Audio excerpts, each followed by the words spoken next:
The story begins in a garden, from where a voice can be heard admiring the surrounding beauty. The princess of the Firenze Empire, Ashtart, didn't even think that such a big garden existed, and it was so cool that she didn't notice how time flew by. At that moment, a girl named Lena came up. She asked the girl if she liked it here, to which Ashtart thanked her for bringing her here. Lena smiled and said that she would ask Sir Ashen to let her come here again. The girl suddenly asked if she was sure that everything was fine and she didn't want to get into trouble. At this moment, the imperial palace maid leaned over and addressed Her Highness and said that she had absolutely nothing to worry about. The girl, of course, understood that this garden was not for Princess Ashtart, because this special garden, where, thanks to the magic of the prince, lilies bloom all year round, belongs to the Princess of Light. This means that they cannot harm the garden, because it is under the influence of magic. There is nothing wrong with visiting here sometimes. Ashtart admired the effect of magic, and yet she began to speak admiringly about how she would also like to be able to cast spells. Lena asked in surprise why she needed it. The princess replied that if she could use magic, she would revive the vegetation outside the palace. And what's more, she would make sure that there was no dirt in the palace, that it was always clean. And in that case, her maid could rest more, because she would not have to clean so hard. Lena at that moment even felt a little touched, because she was too kind. Lena even laughed, saying that in that case she wouldn't have to secretly help her with the cleaning.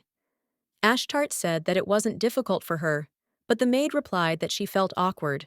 And yet Lena really didn't understand why a princess who worries even about a humble maid could be the darkness that would bring misfortune. 158 Florence Empire. This is the time when the darkest moon is replaced by a red sun. During this period, new stars of light and darkness will be born in the empire. Light, like a miracle, will bring prosperity to the empire. Well, the darkness, of course, will in turn swallow up the light and lead the empire to destruction. One day, as the high priest had predicted, on the day of the dark moon, two princesses were born. One was an illegitimate child of a commoner girl, but because she had the silver hair characteristic of the imperial family, she was revered as a princess of light. But Princess Ashtart, with pure imperial blood, was born with black hair, which had never been seen before in the empire, and therefore she was called darkness or disaster. Unfortunately, soon after, it so happened that the empress died shortly after giving birth to Ashtart. This incident further convinced people that Princess Ashtart was the cursed child of the prophecy, and some even blamed her for the death of the empress. And yet, few were sure that it was not Ashtart's fault. In any case, from the moment Lena first saw the princess, she couldn't believe that this girl was considered darkness. This girl was too sweet. She was always helping her with cleaning, constantly thanking her for food, and was happy to do something good. Lena held back her anger at the whole world, because she knew that this pathetic prophecy was ruining the life of a small and innocent girl who did not understand what was happening. Ashtart was a little scared at this point, because she saw Lena clenching her fists. She clenched them like that when the funding for the empress's palace was cut off. And yet, even through her anger and hurt, Lena asked the princess if she wanted to eat. Ashtart, a little scared, replied that she was fine and wanted to walk a little more. Lena, in turn, said that if she skipped meals, she would get sick. The girl immediately said that she rarely managed to leave the palace. With a heavy sigh, she decided to let her take a walk, and the best person to help with this would be Sir Ashen, the captain of the Imperial Guard unit. He had just asked her to bring food to the princess. Lena asked in surprise why he would stay for a walk with the princess, to which he replied that he knew the garden better than her. Anyway, the girl resigned herself, asking him to look after the princess. Soon Ashen and the princess went for a walk, and Lena went back. At that moment, as soon as the captain of the guard took the girl by the hand, he felt how rude they were. He knew she was doing servant work at such a young age, and that her hands should not be like that. Anyway, the girl looked at him and asked if he often came here. The guy said he had only been there a few times, and he had studied the layout of the garden carefully to know where everything was. Ashtart smiled and said it was amazing. Soon the boys were walking and enjoying the view around them, when suddenly a voice was heard asking Ashen in surprise what he was doing there. The guy immediately realized whose voice it was, and as soon as he turned his head, he only became convinced of his thoughts. The crown prince of the Ferenzi Empire, Mirajin Ferenzi, slammed the book shut as soon as he saw Ashtarte. Ashen said that the princess wanted to see the garden, so he was accompanying her. Ashtart suddenly began to curtsy, which she definitely did not need to do. However, this is a family member she has not been able to see for some time now. This is her half-brother, in whom her blood flows. One night, a girl found him unconscious and tried to help him. Once he came to, the girl asked if he was really her brother, to which Mirajin told her not to call him that. The guy left telling her to address him as the crown prince like everyone else did, because only one person can call him brother, and that is his sister, really. Our heroine held back her tears just thinking about this incident, but at the same time she wondered, wasn't she his sister? How was she worse than Amaryllis? Just at that moment, the girl put the tea on the table and said that she was very honored to hear that Ashtart liked this garden. Imperial Princess Amaryllis, also called Riley, asked Ashtart if she would like to have tea with them. Within moments, they were all sitting at the table. Riley was pouring tea and saying that she had heard about it from rumors, but she had always been interested in seeing it in real life. Our heroine asked in surprise what she was talking about, to which Amaryllis replied that she was talking about her jet-black hair. Ashtart sighed and said that it was the first time she saw her silver hair too. Hair reminiscent of white lilies, eyes like chrysolites. This is simply a model of grace and elegance. This is what everyone's favorite Amaryllis looks like. Just at that moment, Princess Riley suddenly said that all the people were telling her to stay away from her. Our heroine at that moment was thinking about how nice and beautiful she was. But what the princess said instantly knocked out all the thoughts that were in her head. Ashtart looked down in disappointment, realizing that this was why her family refused to see her. Because she was darkness. At this point, Riley looked at Ashtart's hair and said that she had never seen a hair clip like that before. She asked if it was hers. Our heroine smiled happily and said that Lena, her maid, had given it to her. Riley looked slyly at her sister and said that it was quite cute, but nevertheless, the hairpin was rather worn. Princess Amaryllis held out her hand and said only one thing she wanted. She told him to give this hairpin to her. Our heroine was simply at a loss at this moment and didn't even know what to answer.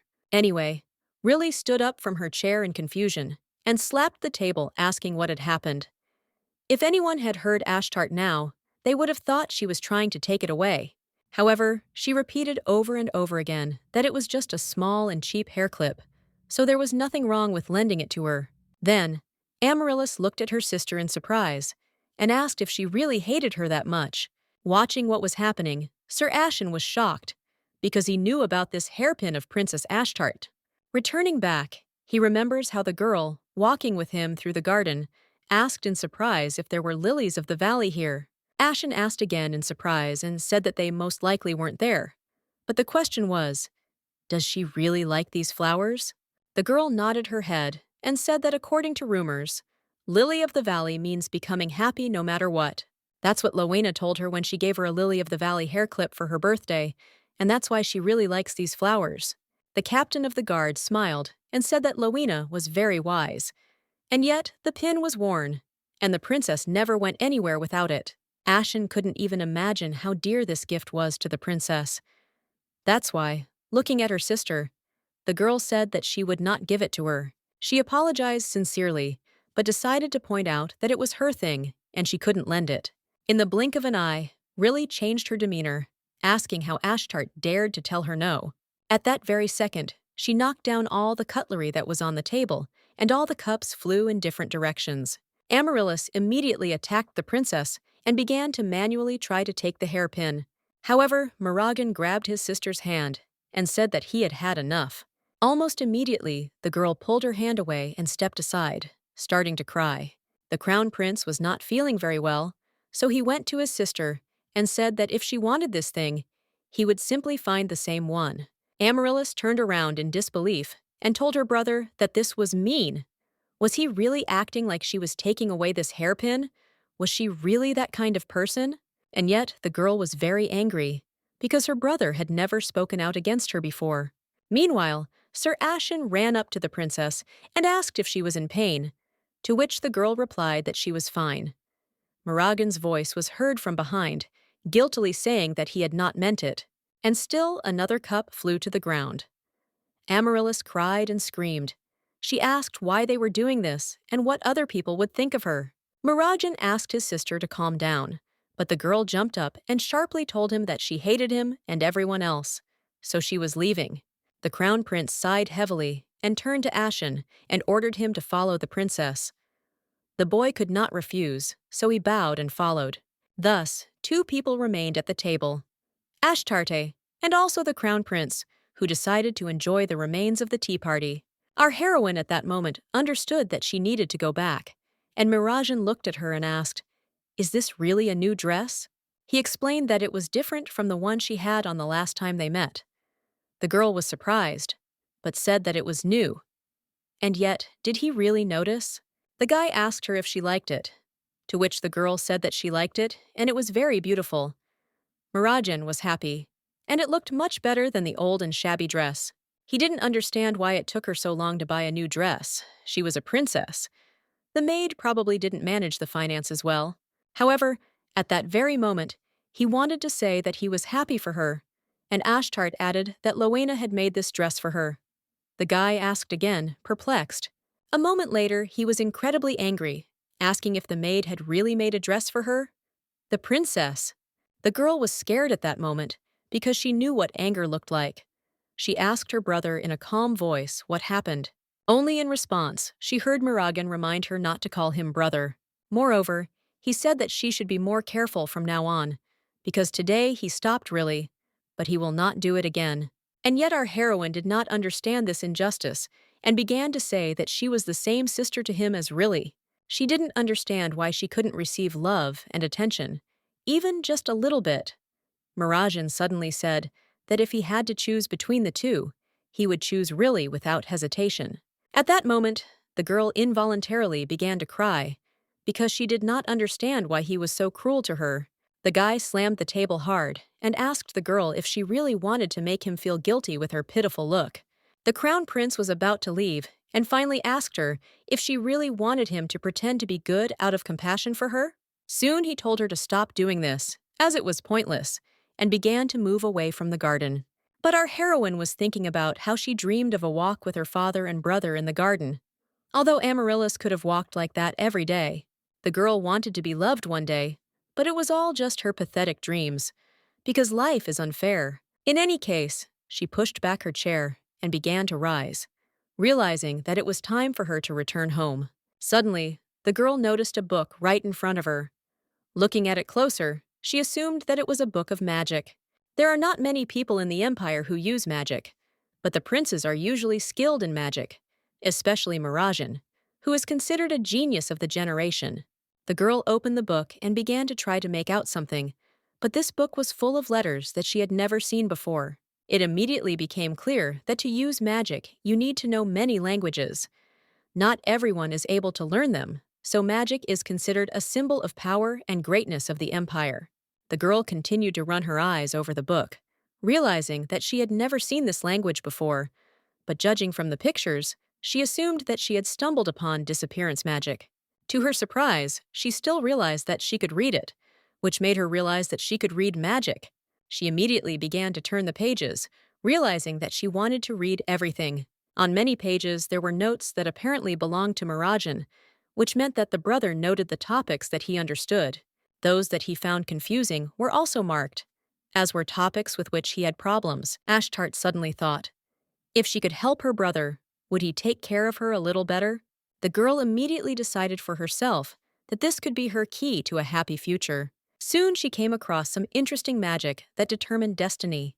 The girl cast a spell, Disimsonia. At that very moment, the world around her became distorted and took on negative colors. At the same moment, the action takes us to another place.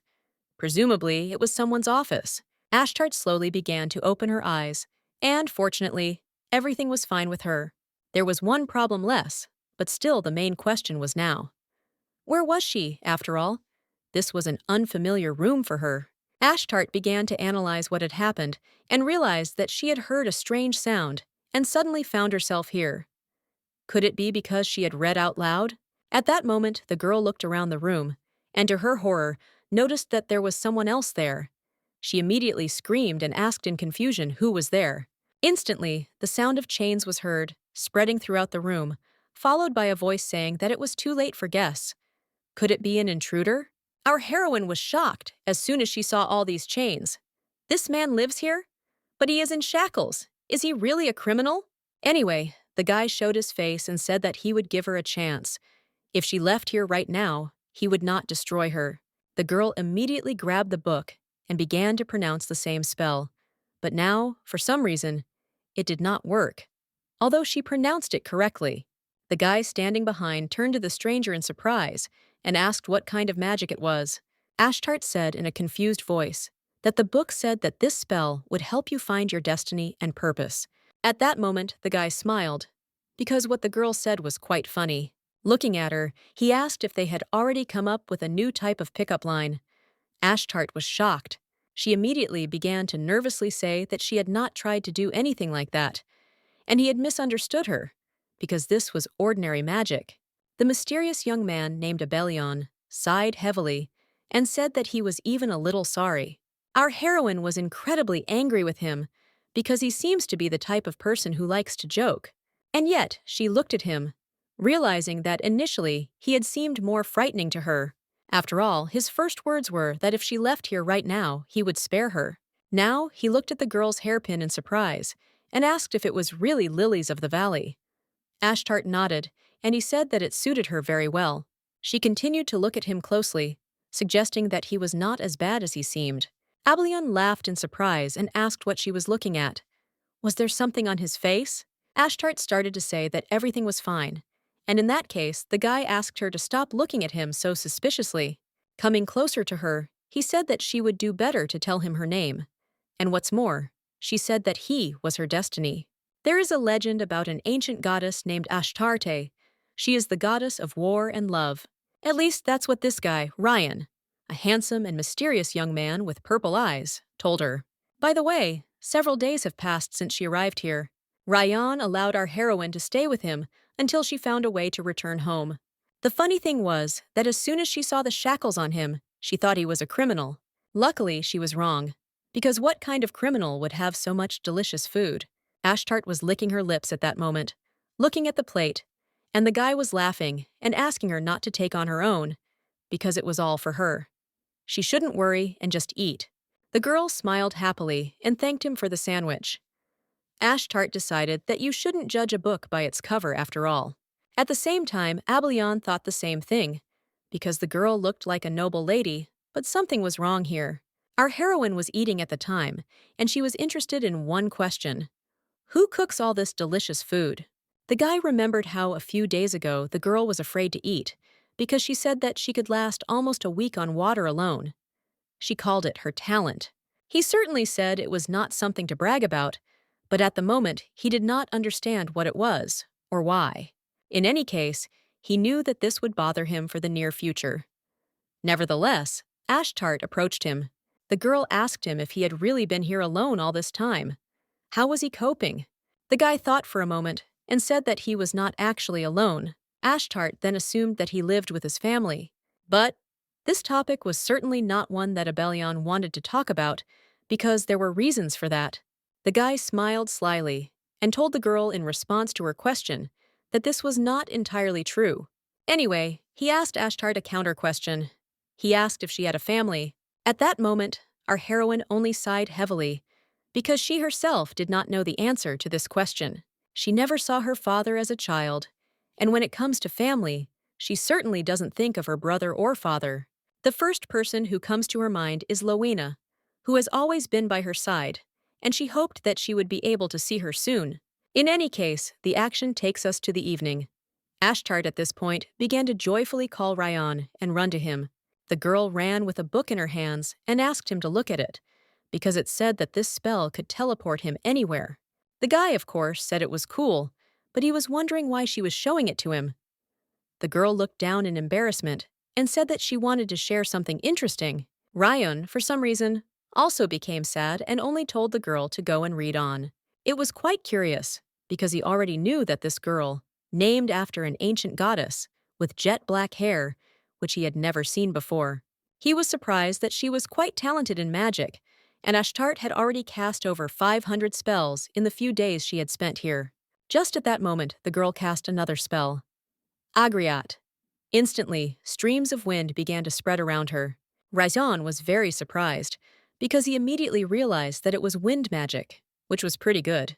But as soon as the airflow passed, to his horror, he noticed an unpleasant picture, because at that moment, a book was about to fall on the girl.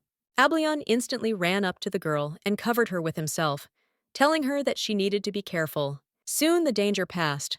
The girl seemed not to be hurt, but the guy decided to make sure of it. Ashtart in turn said that it was not so important, and asked how he felt. At the same time, she shook him. Ryan said that he was fine and asked to stop shaking him. The girl still asked for forgiveness, saying that she was sorry, because if she had been more careful, this would not have happened. At that very moment, Ryan mentally went back to the past, when he was sitting in the room blaming himself, saying that he should have been more careful.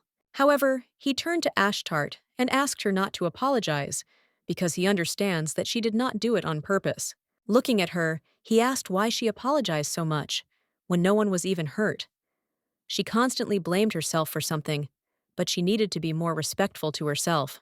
Ashtart suddenly wondered what this strange familiar feeling was. She immediately realized that it was the same feeling when someone is worried about you. Quite nice. For example, Lena took care of her. She told the princess that her hands were all scratched, that she needed to take better care of her health. The maid was puzzled that she always treated herself so disdainfully. And anyway, she knew that Lena was not angry, but wanted to cry when she said all this. Ashtart realized that the maid sometimes scolded her like that too. And yet the girl looked at Ryan and asked if he was really worried about her. The guy asked again in surprise, and our heroine replied that someone had told her the same thing that he was now saying. It's just that whenever she gets scolded, she feels like they're really worried about her. However, at that moment, the guy remained silent and soon began to get up and apologize. He explained that when he looked at her, he remembered someone he used to know. Ashtart was surprised that she looked like someone he knew. Reunited at that moment turned to the girl again. He asked her in surprise if it was time for her to stop using magic, and no doubt these words surprised the girl. The guy reminded her that this was already about his 50th attempt. Ashtart really realized this. She promised Ryan that she would use magic a maximum of 5 to 10 times a day. The action takes us back 3 days. The girl was talking about how sorry she was. Abellon at that moment asked in confusion what she was talking about, and the girl replied that she did not know how to return. She soon decided that she shouldn't have opened the book, because it was stupid to hope that she could help her brother. At that moment, the guy clapped his hands and asked her not to think anymore in the middle of a conversation, because it was not good. He offered her an alternative, namely to try other spells. The book should definitely describe other magic related to movement. The girl hugged the book to herself and said that, of course, she didn't know if she would succeed, but she would definitely try. After some time, the guy told her that they had found out 4 things. First, she could use magic, and it was not an accident. The second thing he realized was that there must be a spell in the book that would help her get home. The third thing she needs is mana to use magic, but she currently has very little of it. And the fourth is that she can read any ancient language. Ashtart asked again in surprise at that moment. Mirajin was surprised that the girl did not know about it. By the way, the language of magic comes from ancient languages, and there are 3 ancient languages: Rochek, Sensiberian, and Wayrock. Knowing even one language is enough to be considered a genius. If you understand 2 languages, then you are a hero. But knowing all 3 is considered a blessing. And yet, it is also regarded as a power that can destroy everything. Ryan thought that the girl never realized her own giftedness. And still, in his opinion, the girl was considered a dangerous child, but she was too naive. He was interested in what awaited her in the future. The guy suddenly said that it was like she was using magic for the first time, so he asked her to let him give her some advice. And by the way, it was necessary to keep it a secret from others. Ashtart was surprised that she couldn't even tell Mirajin about this, so she asked why the conditions were like that. Abellon answered her question, saying that it would be best for her own safety. He explained that great power can make people envious of it, or even fear it. However, the action returns to real time. Ashtart told Ryan that she felt fine, so she asked to try again. Only Abellon replied that she couldn't do that. In any case, he decided to put the book in a safe place. He placed her on the very top and said that she would do well to rest and restore her mana. Ashtart wondered at this point. If she cast the spells only 5 or 10 times a day, would she be able to return home? Soon the action moves to the evening. Suddenly, a ladder leans against the shelf. Obviously, the reason for this was a girl who decided to secretly get the book. The girl had almost reached the book, but she still lacked a little distance. Eventually, she slipped off the step and fell down with a loud scream. After some time, there were medicines on the tray, and Ryan said that the girl was lucky that she was not seriously injured. While he was treating the wounds, the girl told him that she was fine and could do everything herself. However, the boy continued to help the girl and suddenly apologized, assuming that the chains were scaring her. Ashtart replied that she was scared when she first saw them, but she was no longer afraid of them. These words definitely surprised Abellon. The girl looked into his eyes and said that he was kind, so she was not afraid of him, and she only twitched now because the chains were cold. The guy soon smiled involuntarily. In any case, in a few moments, everything was over, and he finished helping her. However, at that moment, Ryan told the girl that she had said Lena while falling. Ashtart asked in confusion if he had really heard that. The guy laughed and said that he heard it, and that it was a bit weird. In turn, Ashtart replied that this was a person she had known since childhood. She didn't have a mother, but Lena replaced her and her entire family. In the palace, no one even wanted to approach her, let alone care for her. No one talked to her, and she was very lonely. But when she was 3 years old, everything changed. Their first meeting took place. Lena said that she would serve her from that day on. Ashtart was very happy about this. She greeted her new friend and said that she hoped they would get along. Lena smiled and told the princess that she was very nice. However, the Empress's palace became more and more abandoned. The servants did not want to be in the same place with the Princess of Darkness. One day, one of the maids asked Lena if she would really stay to work there, to which the girl said a confident yes. The maid, perplexed, asked her partner if everything was okay with her and if she had hit her head. After all, everyone else had already left to serve Princess Amaryllis, and the only reason she and Kate were still here was because they were overstaffed. Lena asked in confusion what was wrong. The girl suddenly said that she probably didn't know, because she came from the village, but the local princess was destined to become a star of darkness. The girl said that the little princess would destroy the entire Florence Empire. At that moment, a rag flew at her. Lena came closer in confusion and asked who said that. Who is spreading the rumor that Her Highness is the Star of Darkness? The girl told her pathetic companion that even His Majesty had said nothing about this prophecy. Anyway, she asked Mirajin to be careful. Twirling her finger around her neck, she said that one wrong word, and she could lose her head for insulting the members of the imperial family. Mirajin decided that this girl was crazy and said that they would leave this place within a year anyway, but Lena would regret not listening to her. Ashtart at that moment watched the maid, who asked in bewilderment how people dared to speak like that about a sweet and innocent child. Our heroine was a little shocked, because this was the first time someone took her side. She felt gratitude and curiosity towards Lena. And yet, after everything the maid had done for her, she had become a very dear person to her. The girl said with a smile on her face that even when everyone left, Lena stayed and took care of her to this day, and she is truly grateful to her. Ashtart assumed that she was very worried about her, so she needed to return as soon as possible. As soon as the guy finished listening to the princess's story, he only sighed heavily, understanding the whole situation. With great difficulty, after some time, the guy was able to put the girl to bed. In turn, he sat at the table, realizing that one very close person was waiting for Ashtart, and although it was strange, it began to worry him. He realized that he had never seen anyone think so warmly of another person before. Either way, it hasn't been that long since they met, but he wonders if she will remember him as fondly when she gets home. At that moment, Abellon heard a rustling sound and instantly raised his head. The guy asked what he wanted to tell him. The stranger said nothing, but Ryan continued to insist on talking since he had come. The boy asked the young gentleman how long he would keep this lady.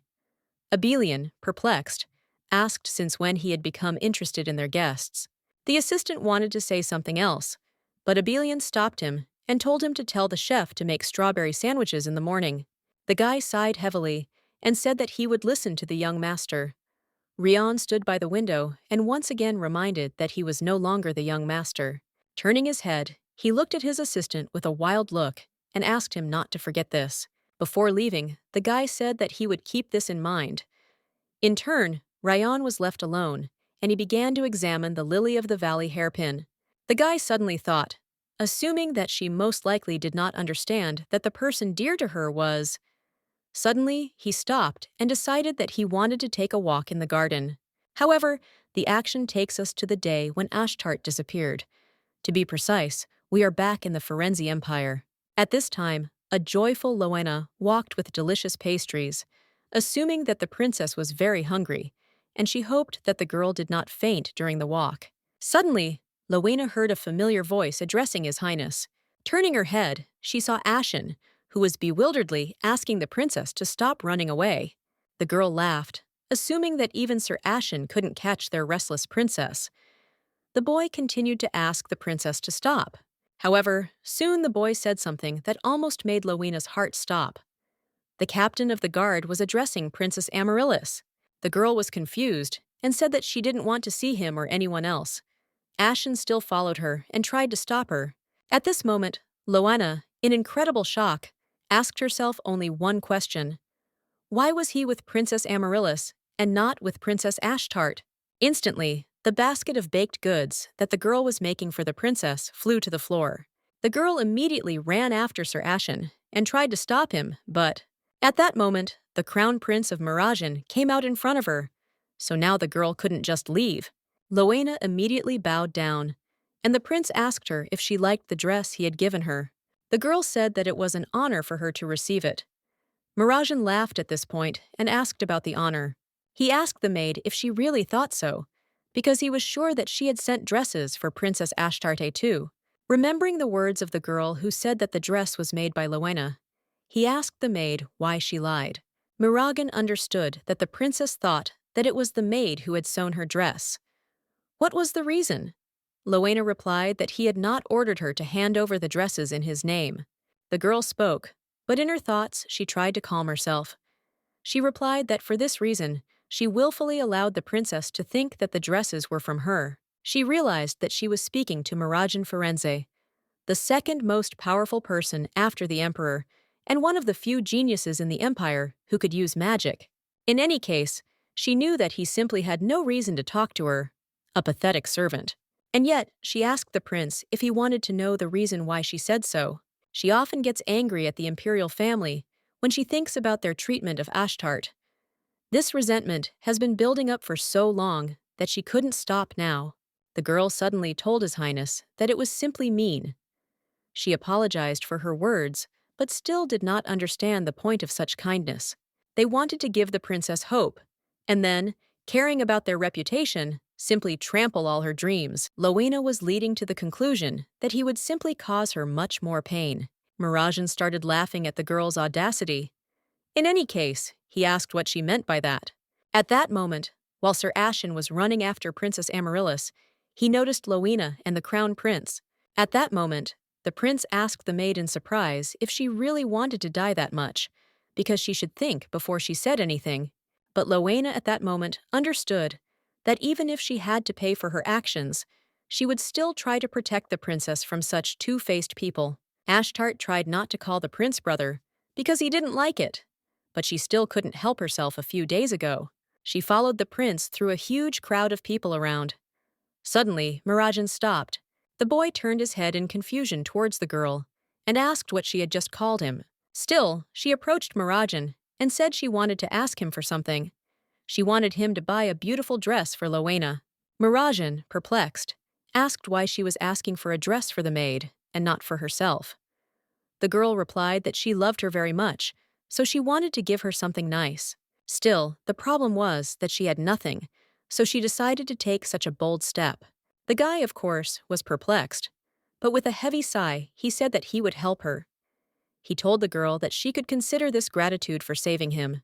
The girl was happier than anyone in the world at that moment. She thanked her brother. At this point, even Lena couldn't hold back her tears, because for a moment she had hope. She saw the princess experiencing the warmth of a family for the first time in 10 years. But at that moment, the prince's face changed, and he told Ashtart that this was his last warning. He looked at her with disdain and told her not to call him brother unless she wanted to die. He asked her to address him as the crown prince. In front of everyone, he said that really was the only one who could call him brother. Lena's face instantly changed, and she realized that she had only imagined that the prince had changed. No one in the imperial family would ever show concern for Ashtart, and frankly, she despised them all. In her head, she was constantly indignant, asking what bad thing Princess Ashtart had done to them. Lena only asked the prince to treat the princess as before. That is, completely ignoring her existence and lacking interest in her life. She begged him not to give Ashtart hope, so that later it would hurt even more. Mirajin laughed at that moment, because the maid, instead of apologizing, decided to start giving advice. Raising his head, he shouted, telling the girl that she had gone too far. So, there are only two princes of the Firenze Empire, Mirajin and Noah. But even such people had one limitation. Based on the prophecy of the high priest Horiom, it contained a terrible prediction. The man asked not to blindly believe the prophecy, but still one thing had to be observed. It was necessary to stay away from the palace where the Princess of Darkness was born. Therefore, even though the baby's mother, the Empress, died immediately after giving birth, no one visited the princess for the next 10 years. After all, the Star of Darkness will swallow the light and lead the empire to destruction. Naturally, many people were sure that Amaryllis was the light. Of course, Prince Mirajin was no exception to the rule, until recently. Sitting at the table, the guy was writing something, but thoughts about Ashtart, who looked at him so sweetly and thanked him, were flying through his head. Because he sat and thought about one thing for too long, he even managed to spill the ink. At that moment, a guy approached him and said that Mirajin seemed to be in a bad mood today. Looking at Noah, the boy said that this was nonsense. In fact, in front of him stood his brother, the second prince of the Firenze Empire. Mirajin looked at him and said that he was back early. Anyway, he was wondering how things were going. Noah said that he was keeping an eye on him, but he was surprisingly cautious. Still, if it was the one who injured Mirajin, it was expected that he would go into hiding. That very evening, when our heroine found her brother, he was lying in his own pool of blood. Just remembering that night, a whole bunch of goosebumps ran through Mirajin's body. Soon, a maid knocked on the door and told His Highness that all the dresses had been prepared, according to the order, for the maid of the Empress's palace. Noah was very surprised, so he looked at his brother and asked what dresses they were talking about. The maid asked the prince if he needed anything else, to which the boy simply asked to send the dresses to the Empress's palace. And yet, at that moment, he decided that he had forgotten almost the most important thing, so he asked the maid to stop. In turn, Noah was still surprised, because before, his brother had never hidden his orders from him. Mirajin told the maid to prepare more dresses for the princess. The girl asked in surprise, and the prince asked in bewilderment, did she really not hear him? He slammed the table and repeated his order, saying that he had ordered dresses to be prepared for Princess Ashtart. Noah, perplexed, asked his brothers what he was doing and why he was giving Ashtart dresses, to which Mirajin replied that he had his reasons and that it would never happen again. In any case, Lena at that moment realized that she had acted very stupidly. Looking at the prince, she immediately assumed that she would be hanged for disrespect, and then the princess would be left alone. However, the prince said that he would pretend that he had not heard anything, but next time she would lose her head for something like that. The maid began to raise her head in bewilderment, not understanding why he held back.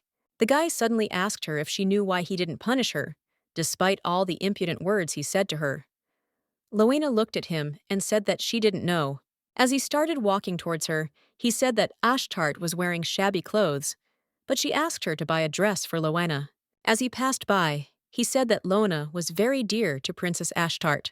She may see this as an act of mercy for a member of the imperial family, but he nevertheless told her to know her place in the future.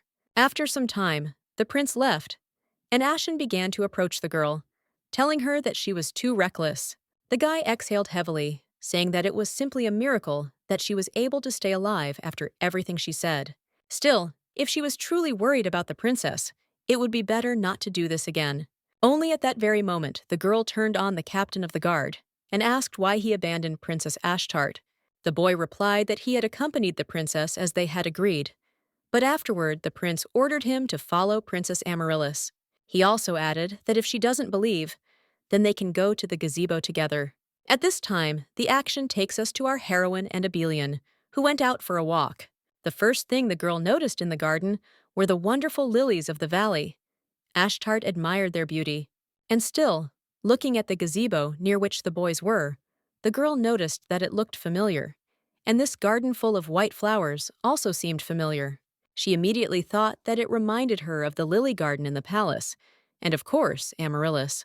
But to her horror, our heroine began to feel her head in bewilderment, trying to find the hairpin, but it was not there. She started to wonder where the hairpin had gone. She always wore it. It was a gift from Lena.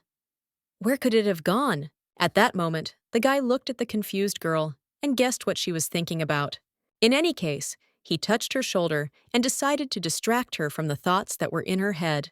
He suggested going to the gazebo because he had brought sandwiches that she liked. Ashtart asked in confusion if he was talking about strawberry sandwiches. After some time, our heroine ate and asked Reunited why he was so kind to her. She admitted that she was not used to being treated like that and did not even know what to say. Looking at the girl, he asked if he had already spoken about this. She reminded him of someone. Well, the reason why he is nice to you is personal, but you can still consider it to be just kindness.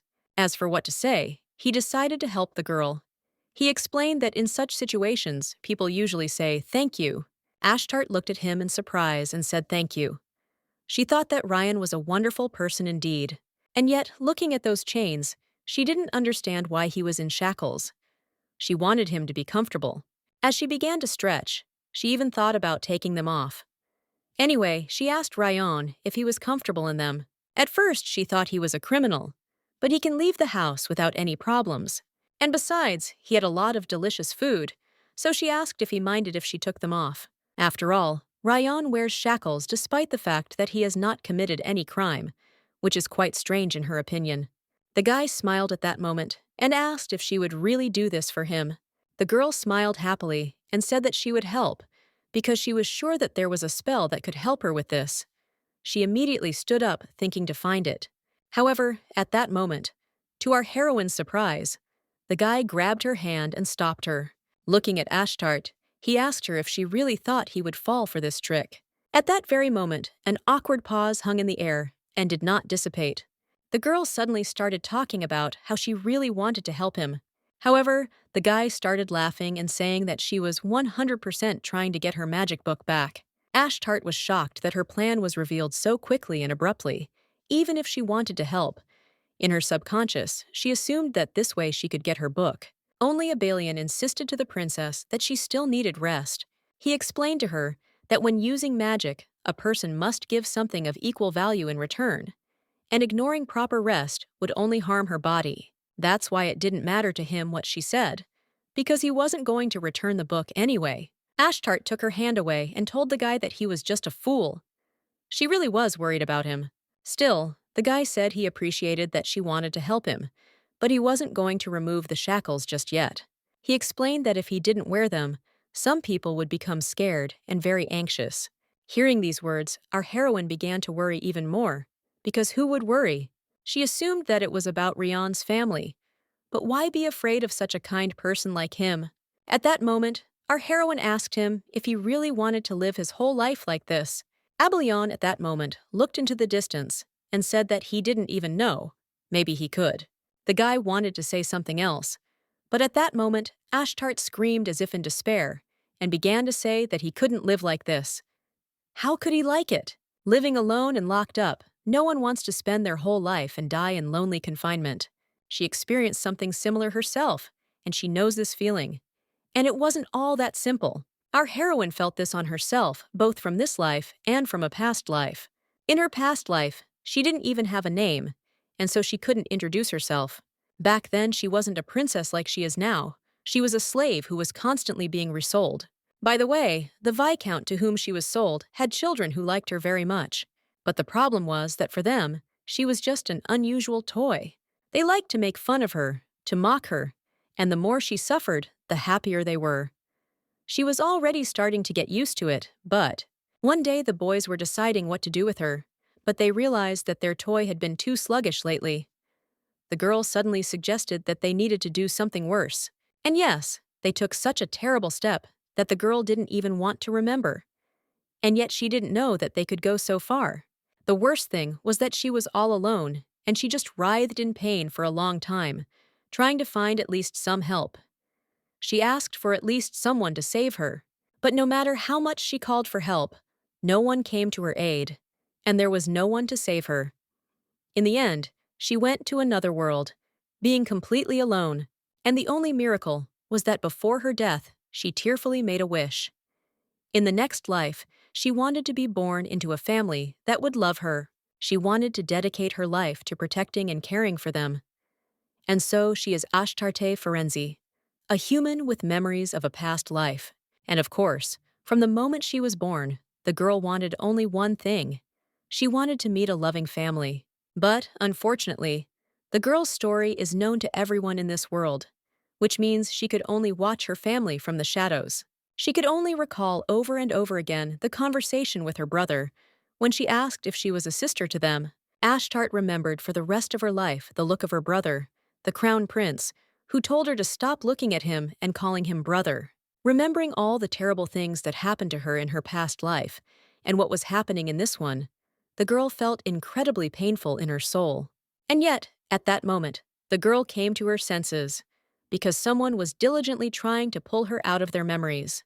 Of course it was Abellon, who was scared for the girl and asked if she was okay. Ashtart said, a little embarrassed, that everything was fine, and that she was just too withdrawn. The guy sighed heavily, because he felt that deep down the girl was in pain, but he didn't know why. In any case, he said that he would try to do as she says. He will not live locked up, although he is not exactly in captivity, of course.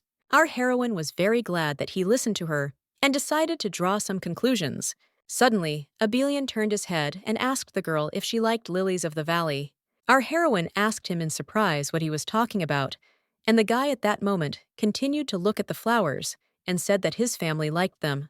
The girl was a little surprised, because every time Reunited talks about family, he has a very cold look and a sad smile. That's why Ashtart thought that he might be dreaming of family warmth, just like she was. Meanwhile, the action moves to Ashen, who sighed heavily and said that he could probably forget about rest. After the incident in the lily garden, troubles appeared in the palace again, and it was all because of one thing that Amaryllis said in front of the emperor. At the table, the girl said that she met her sister Ashtart, and she shared that she asked Ashtarte to borrow her hairpin, but she refused. Of course, she didn't say that her sister was a bad child, since most likely there was a misunderstanding. And yet the girl told her father that she wanted the same hair clip as Ashtart, and even better. Soon the emperor sent men to find the most beautiful hairpin in the country, and rumors spread throughout the palace that Princess Ashtart hated Princess Amaryllis. All the people said that the prophecy was true. Ashen sighed heavily, wondering for a moment if Lena and Ashtart had returned safe and sound. And yet, raising his head, the boy thought that it was very cool that at least here it was quite quiet. He supposed that it was because there was no person who broke in here every day. It was all about the maid Lena, who loved to run to him and complain about something. She always came and complained about the palace. It even got to the point that she was nicknamed a walking disaster. And yet, the guy sighed, opening the door, and thought that it was even good that today he could be calm. But as soon as he opened the door, he came face to face with a frightened Lena. The guy, perplexed, began to ask what had happened again, but the girl interrupted him and began to beg him for help. The girl told him that she still could not find Princess Ashtarte. The guy's tone immediately changed, and what's more, he froze like a statue. At this time, the girl continued to scream, asking what they should do, because the princess was missing. Ashen asked again in confusion what had happened, to which the girl continued to ask him for help in a desperate voice. The guy took Lena by the shoulders and asked her to calm down, saying that it would be better for her to tell what happened. He wanted to know exactly when the princess had disappeared, to which the maid began to say that she had done as he had told her. She went to the pavilion in the lily garden and was just horrified by what had happened there. She wasn't there anyway, so she returned to the Empress's palace in hope. Ashen thought, assuming that the girl had been missing since then, but if only he could escort her back. He immediately began to feel guilty about what had happened, because hadn't he promised to help her? From the day Her Highness appeared here. One day, Lena, as usual, burst into the palace, addressing Sir Ashen, saying that this was too much. The girl asked in bewilderment what the guards were doing, while the intruder had entered the Empress's palace. Ashtart at this moment just looked at Lena and worried that she was so angry. However, the people in the palace were frightened at that moment, because they saw a star of darkness in front of them. They began to whisper in bewilderment, realizing that the girl's hair was really black, and they were even afraid to look at her. And yet, the captain of the guard immediately ordered everyone to shut up. He bowed down and, turning to the princess, asked what brought her to this wretched place. As a knight, he should have been extremely polite in front of the imperial family, even if this girl was the Princess of Darkness. In any case, Ashtart began to talk about everything in bewilderment. The girl said that she was just following Lena and ended up here, and still, she apologized for interrupting their training. Lena said that she didn't need to apologize, because it was all because the knights weren't doing their job well. Ashen was confused about how the maid was getting on his nerves. In any case, she said that the intruder the princess saw was wounded and could not get far. The guy asked in surprise if she had really seen him herself. He immediately asked if he had a hood on, or if he was covering his face with something, and yet she shook her head, saying only what she remembered, that he had silver hair and was very handsome. As Ashen began to analyze what was said, he assumed that the princess was meeting the crown prince of Mirajin for the first time. After some time, he told the prince everything, and he asked in bewilderment if he really wanted to say that he was that person. Ashen bowed down and began to apologize. But still, from the day they met, everything began to change. In any case, he looked at Ashtart and said that he should say thank you for the help he had given. As far as he knew, she had stopped the bleeding, and he supposed he should also thank him for covering him with some torn things. He said that he had originally intended to convey his thanks through Sir Ashen, but since they had met again, he wanted to know what she wanted, and he would give it to her. Our heroine approached him and asked if she could have the dress. A very beautiful dress. Ashen was very surprised that the girl asked for a simple dress, for saving the life of the crown prince. The guy folded his hands and accepted the request. But still, he couldn't repay her for saving him with just one dress. He added that he would send several models in her size. Could it really be that a simple dress was the cause of everything? At that moment, our heroine began to call her brother, who was about to leave. The girl ran towards him, while Sir Ashen thought that most likely it was not about the dress at all. The guy at that moment turned around in confusion, asking what she had just said. But Ashtart gestured for him to bend over. All the people around started whispering, and the knights were completely shocked by what had happened. Ashen didn't know what exactly she whispered to the prince, but he could feel it. The knight knew anyway that those who met the princess would change, even including the crown prince of Mirajin. Well, if this can be called changes, then even Princess Amaryllis is changing. And yet, Princess Ashtart even made the steadfast maid cry from fear and worry. All the knight could do at that moment was hug the girl and try to help her calm down. He tried to bring her to her senses, asking how she was going to find the princess in such a state. Ashen told her that this was not like her at all, asking what happened to that fearless girl who argued with the crown prince himself. However, at this point, the girl was still able to tell him something, and all she said was that she couldn't breathe. The guy immediately apologized and stepped aside, which allowed the girl to finally catch her breath. After a while, Ashen asked the maid if she had calmed down a little. The guy told her that she had to go right now, and that she needed to prepare everything for the princess's return. Lena, in tears, raised her head and thanked Sir Ashen for his support. The girl said that in that case she would go and make sweet milk, after which she would wait for her, since the princess loved him very much. In turn, the knight began to walk forward, saying that it was time for him to go, and the girl followed suit by saying that she was counting on him. The action moves to the evening, when the sun was setting and the moon was about to rise over the palace. At this time, the maids were standing in the corridor and whispering about something. They were talking about good craftsmen. They were discussing Princess Amaryllis's hairpin. They wondered what the best design would be, and the material had to be of the highest quality. They even had a list of the best workshops, and she heard that all the famous people were there. The maid at that moment told her partner that she had done a great job because they would be the first to prepare the hairpin, and at that moment the girl fell silent because she noticed that she was not alone. Prince Noah stood before them. The girls immediately wondered if the prince had heard their conversation, but the guy wasn't going to say anything and just walked past the girls. Looking at his back, they sighed heavily, saying that he had only scared them a lot. One of the maids looked at her friend in surprise and asked if he was worried about the rumors. Her friend looked at her in surprise and asked what rumors she was talking about. The girl said that she heard that Princess Amaryllis had recently met Princess Ashtart and that she had mercilessly brought her to tears. In horror, the maid asked what had happened, and her friend said that the Princess of Darkness had cruelly and brazenly accused the Princess of Light, and their poor princess had run away in tears. But what's most surprising is that, according to others, Princess Ashtart did all this because of a hairpin. Noah heard all these words. The guy was surprised by what all the people were talking about, because it all just didn't fit in his head. After a while, he got out to his favorite place.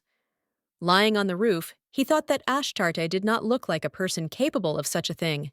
And what's more, something amazing happened at this very place one day. He heard the maid addressing the princess.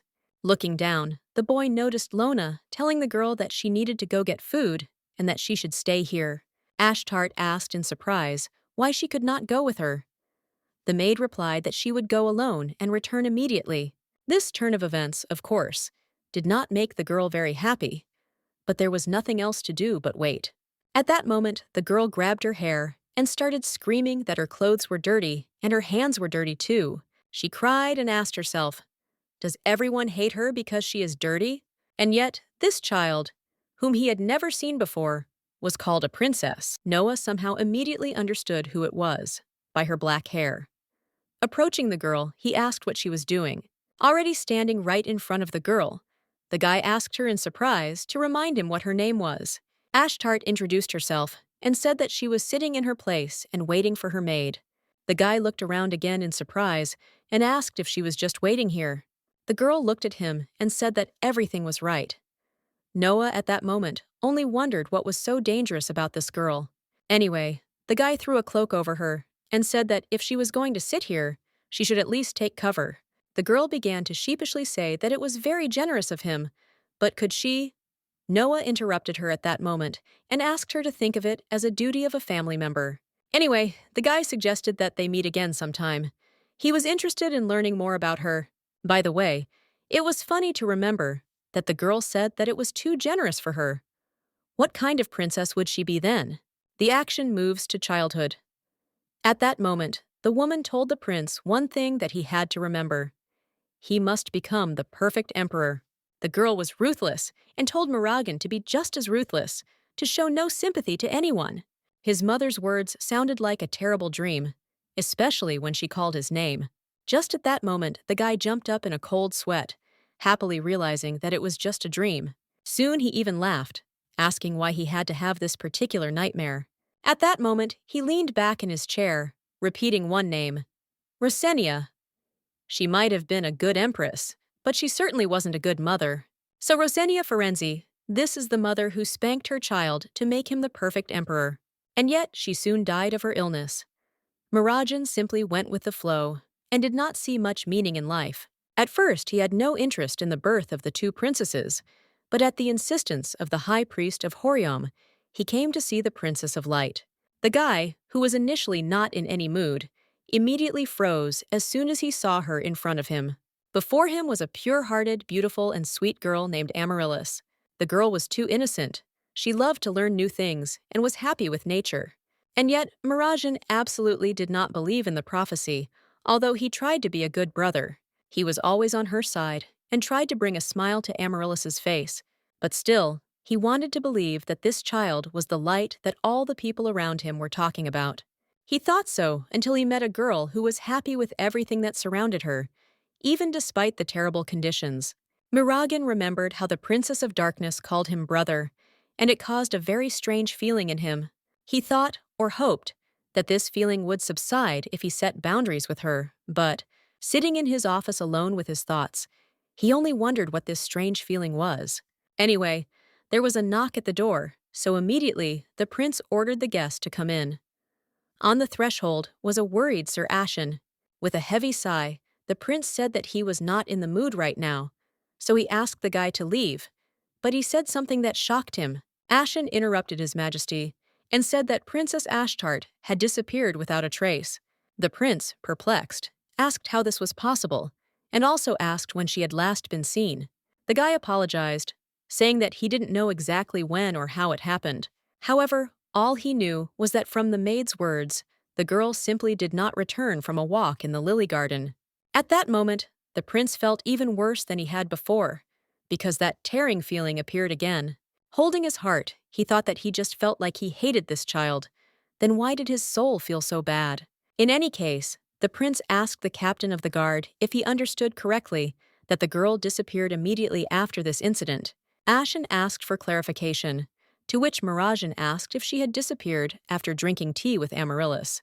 The guy sighed heavily and said that, unfortunately, this was indeed the case. Mirajin was of course worried, but he told the captain of the guard that it would be easier to find someone who had disappeared recently. He also added that they could use magic to track her location. Only when he opened the drawer where the book with magic spells usually lay did the prince realize that the book was not there. The prince was undoubtedly surprised by this incident, but raising his head, he asked Ashen if he had accidentally taken his book of magic.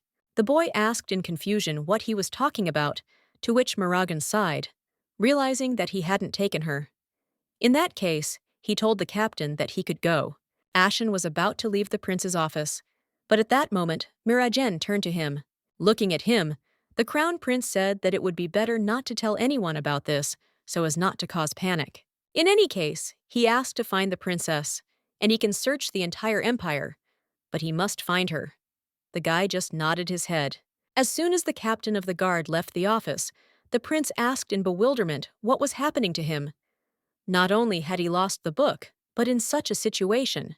While the guy was wondering where he could have put it, our heroine was actively researching spells. For example, now she came across holy magic.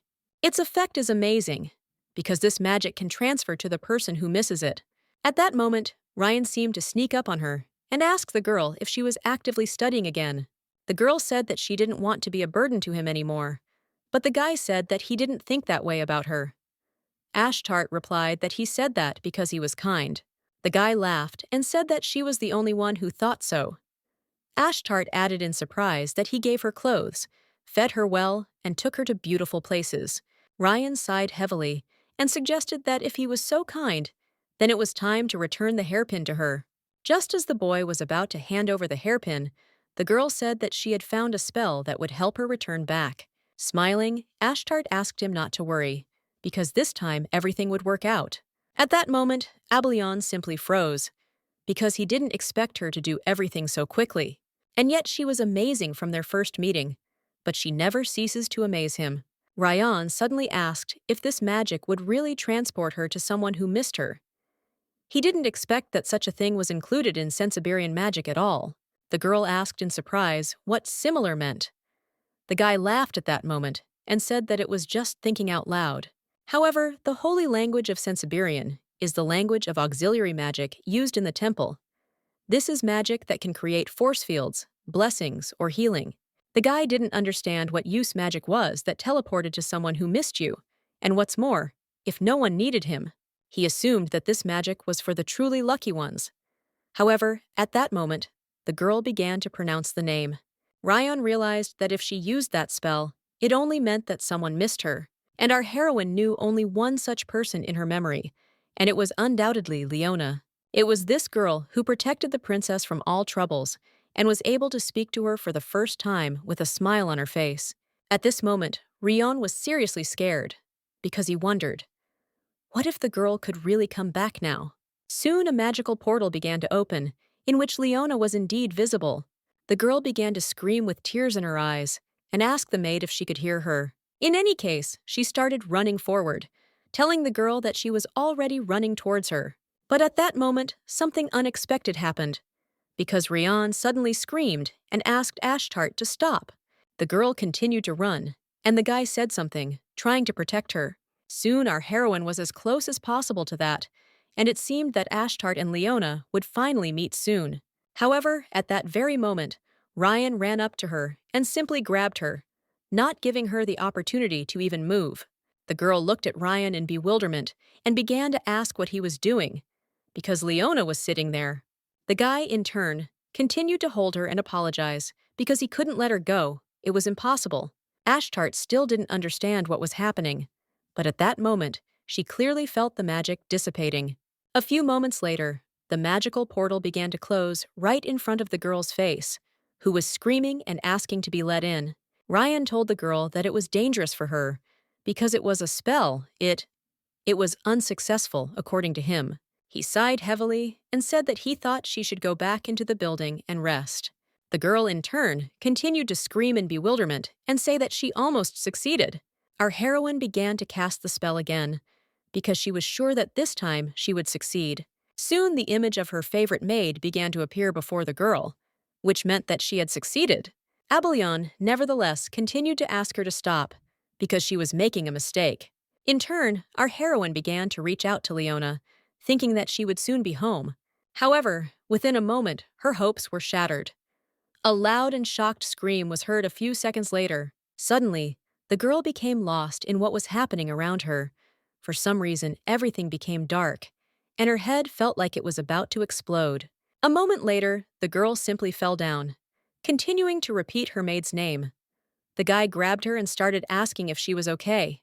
The girl's body seemed so heavy for some reason, and yet at the end, she said that she hoped that this time everything would work out for her. Sighing heavily, with the last of her strength, she said that she needed to go home. Ryan hugged the girl and said that he knew it. Then he apologized for disturbing her. By the way, he knew that if a third party intentionally breaks the spell, the magician will experience a strong backlash. Even though he knew all this, according to her, it was said that this spell would help her find her destiny. Taking her in his arms, he continued to ask for forgiveness, even from the unconscious Ashtart, saying that he knew it was selfish, but he was not ready to let her go.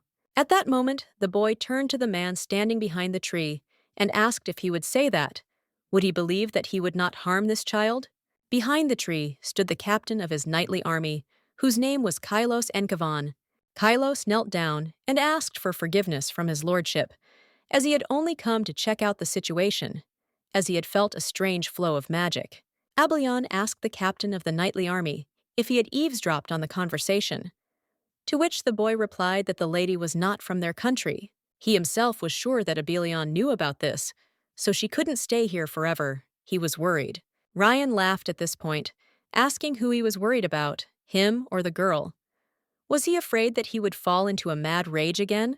Turning around, the guy laughed, saying that this would be very useful for the Elferman killer. And yet Kylos spoke of his bewilderment about this young lady, because several strange incidents had happened.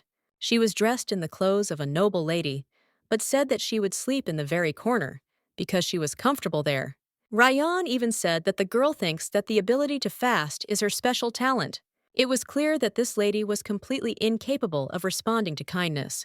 He thought that maybe she was being bullied because of some unusual power she possessed, and yet he continued to see a little of himself in her. At that moment, Kylos could not hold back his tears. Meanwhile, the action takes us to Leona, who all this time was trying to wait for the princess, but fell asleep at the table. Suddenly, she dreamed of something amazing, how some very familiar voice was calling her. At that very moment, her eyes opened and she wondered whose voice it could be. Leona immediately jumped up from the table and began calling for Her Highness, hoping that she was nearby. However, all that surrounded her were empty walls that morally oppressed Leona. With a heavy sigh, the girl realized that it was just a dream, which was not reality. And yet, looking out the window, she realized that she had fallen asleep, although she did not want to do so. In any case, it was late, and she hoped that Sir Ashen had some news.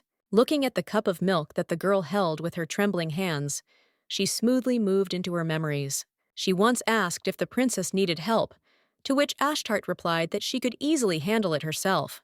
Lena laughed and said that she was sure that the princess still had a hard time doing things, and yet she was so stubborn.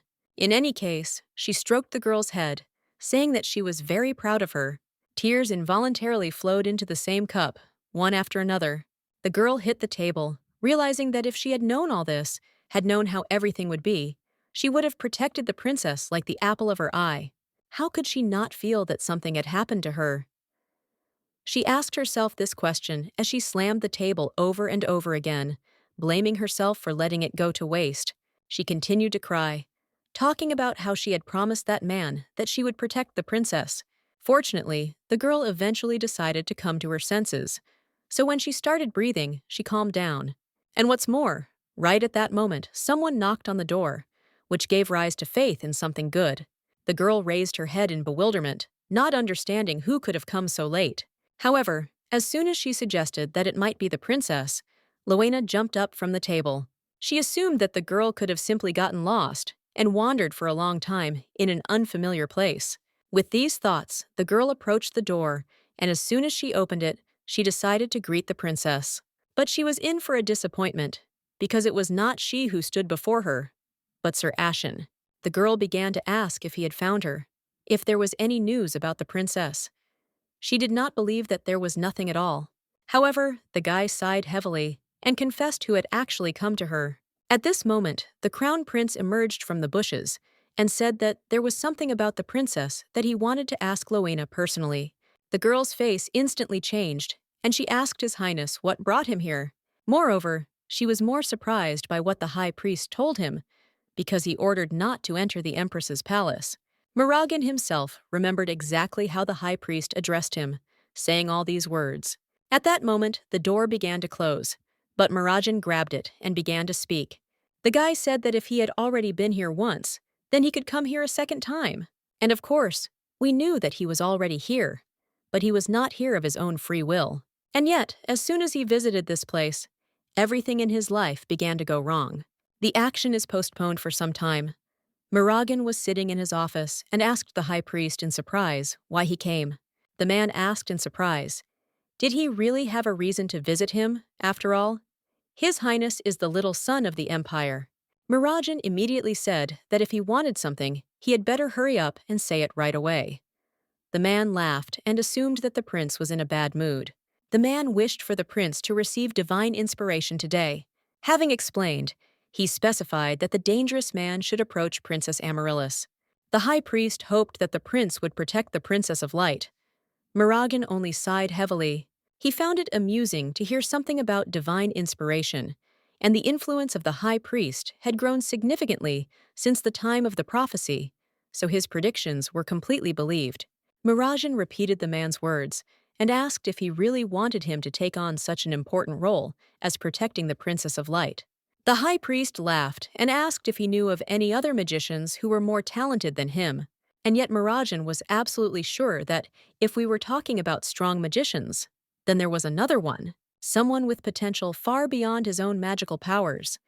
If the high priest had spoken to Noah, then he would without a doubt do everything possible to protect the Princess of Light, their beautiful and sweet little sister. Also before leaving, the priest said that Princess Amaryllis asked him to personally deliver a message. She would like to have tea with her brother. He didn't know what was going on in the high priest's head, but really was like family to him. He wouldn't put her in danger, so he'd have to indulge him. And yet, standing in front of the palace, the prince felt something unfamiliar, and therefore he had a bad feeling. Meanwhile, something terrible was really happening in the palace, because some invader was pointing a dagger at the princess's head. Prince Mirajin instantly ran to his sister and began to protect her, covering her with his body. However, the killer did not expect, or rather did not want, anyone to interfere with his plan. And still, laughing, he asked who it was that had come to their party. He laughed after a few moments, telling the guy that he was most likely the crown prince of Mirajin. The prince was shocked at this point that the killer knew him, and the maids surrounded the lady and asked if she was okay. The boy continued to laugh, asking His Highness not to be too surprised, After all, he just came to check something. And yet, this guy really irritated Mirajin. He didn't like the energy that emanated from this man. Perhaps he should get rid of him right away. The guy started talking about how everyone in this empire knows that the crown prince is a great magician. And what's more, everyone says that he is especially skilled.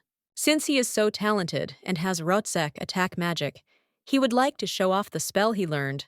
The killer also added that he learned this spell specifically for their little son of the empire. Mirajin was very angry at this moment, because he knew that he couldn't use magic recklessly. If he made one false move, Riley and her maids would suffer. And yet he knew that this stranger was incredibly dangerous. In any case, the boy raised his blade and assumed that the boy was too confident to come here alone. The prince asked not to disappoint him. Anyway, he added that otherwise the stranger would die. The guy started screaming and laughing, saying that it would be the greatest honor. At that very moment, the boy recited the spell, and soon after, Mirajin was horrified, because he knew what it did. Instantly, everything around began to break, crack, and shards from the windows flew towards the princess. However, as soon as the girls opened their eyes, they realized that it was all protective magic. The guy laughed, saying that his techniques were too obvious, and he was able to defend himself from everything. However, he still didn't notice one fragment, because it went straight into his stomach. Amaryllis began to scream in horror, telling her brother that he was hurt. She wanted to break free and do something. Only the prince immediately ordered his sister to stay in the protective barrier. The girl continued to shout something, but Mirajin no longer heard or saw anything. Afterwards, he tried to catch the intruder, but in that state, he could do nothing. He lost consciousness when he used up his powers and woke up not realizing how much time had passed. The guy sighed heavily, trying to look around, but he understood that he had most likely missed the killer. Soon his eyes began to close again, and all he could think about was hoping that Riley was okay. However, something happened that he certainly could not have expected. After a while, his eyes began to open again. The prince knew that he had to go back, but at that moment, he began to hear someone's screams. Some voice was calling Lena, saying that something had happened to this stranger. Opening his eyes, he saw a silhouette that made him wonder. Was that meeting a mistake, or was it fate? Our heroine sat over her brother and asked with confusion how he was feeling. But what happened in that room before the prince lost consciousness? First of all, the boy realized that he had let his guard down. And yet, at that moment, the stranger began to cough, which begged the question, what was wrong with him? In any case, the guy was saying that he thought this spell was perfect. However, he decided that the spell was not complete, and at that moment, the prince immediately understood everything. A mage can experience side effects from a spell in two cases. The first is that the spell was interrupted, and the second is that the spell was mistranslated. The prince was shocked that this guy decided to use magic despite the great risk. In any case, the guy turned to the prince and said that he could not come to terms with such a failure. But one way or another, he said that he would have to finish for today. The stranger headed towards the balcony. Mirajin was shocked that this guy decided to let him go. At that moment, the prince used his last strength to cast an attack spell. The guy staggered at that moment, because in the blink of an eye, his hand was enveloped by a snake that was about to bite him. However, despite the spell, the stranger managed to use something that allowed him to evaporate. The prince was incredibly angry about this, and Amaryllis turned to her brother in surprise. The guy smiled and apologized, saying that he was very sorry, but it looked like their tea party would have to be postponed. After some time, he moved through his pain, realizing that he had never seen this spell. It was an ancient language that he had never heard before, and he immediately decided to exclude Rotsek, because he knew it perfectly. The prince also knew a little about Sensiberian, which meant there was only one language left. That was Wayrak. Mirajin was clearly convinced that he needed to deal with this guy immediately. If he manages to master this spell, he might no longer be able to protect Riley. And yet, after a few moments, the prince opened his eyes, not understanding where he was. The guy was surprised and wondered, had he really lost consciousness? At that moment, he noticed a girl next to him who seemed to be the same age as Riley, and what's more, a child with black hair. He immediately realized that this was Princess Ashtart. The guy was perplexed by the fact that the princess had such a shabby dress. Then he looked back and noticed a whole pile of cloth that was bloody. meaning that the girl had treated his wound. After looking around some more, the guy laughed, because he realized what kind of place this was. And it was strange that of all the places he could have ended up, he ended up in the Empress's palace. At that very moment, he began to reach out to the girl, realizing that she was the very darkness that everyone was telling him to avoid. And yet, at that moment, it was as if the spirit of his mother appeared behind him, reminding him that he should not feel pity, he should be cold. He didn't understand why he was thinking about it. It wasn't like him. But anyway, he wouldn't see this child again, so he would just pretend it never happened. Mirajin was only sure that they both should live as before. Somehow, he thought that once he left, that would be the end. But he went to look for Sir Ashen, and they met again. Mirajin talked about how she needed to repay him for the help he received. Lena asked the prince in bewilderment if he had really come here just to say this.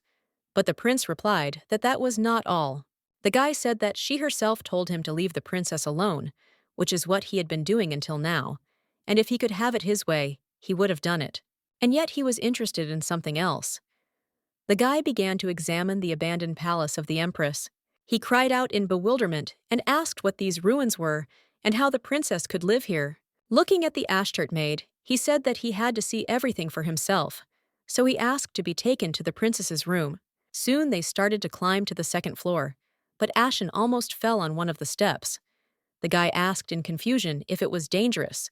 However, the maid replied that they simply did not have the funds to fix it. She tried asking for more money, but never heard back from the palace. So it all led to the fact that the winters were always cold here, and their stomachs were empty.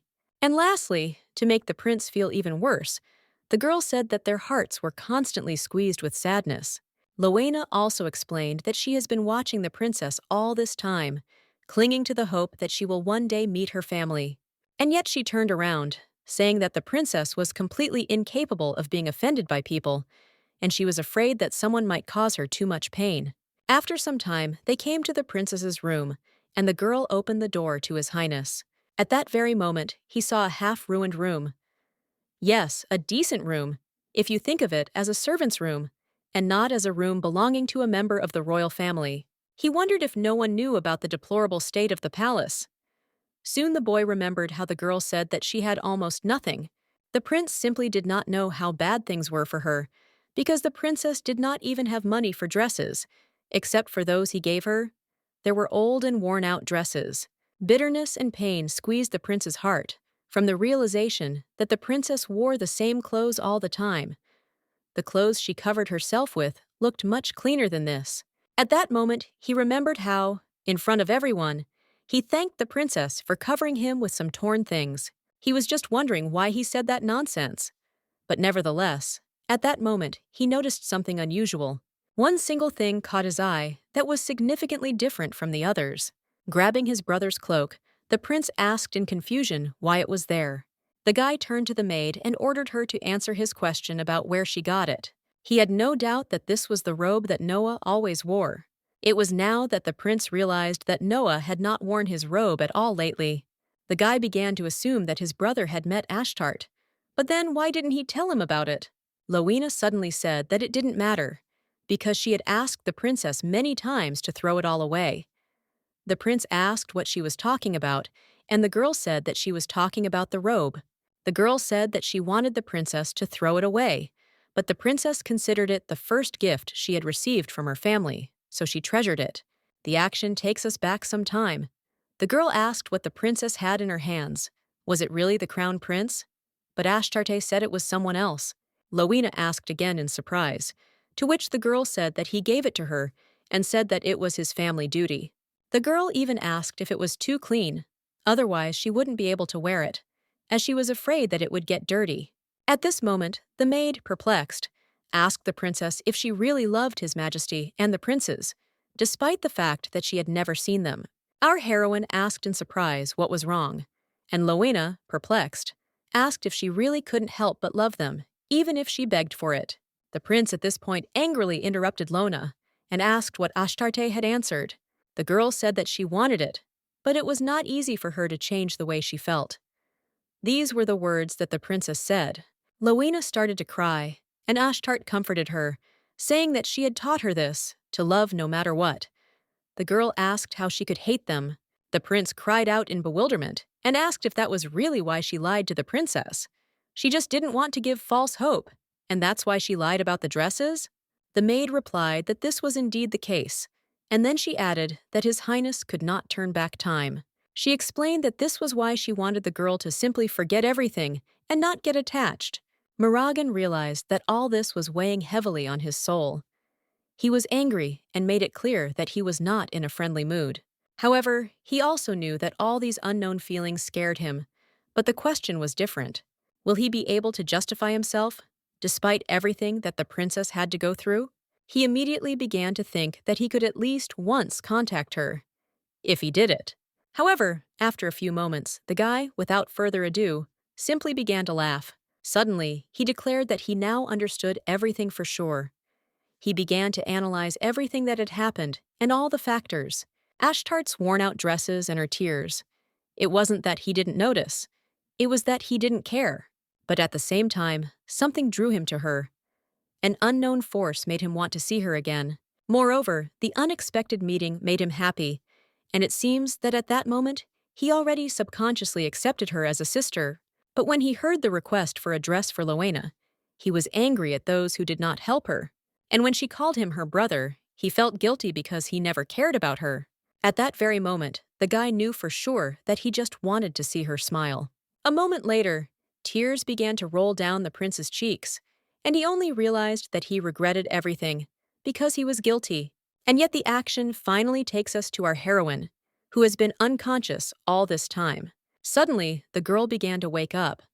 The first thing she saw was Reunited, who was happy to see her.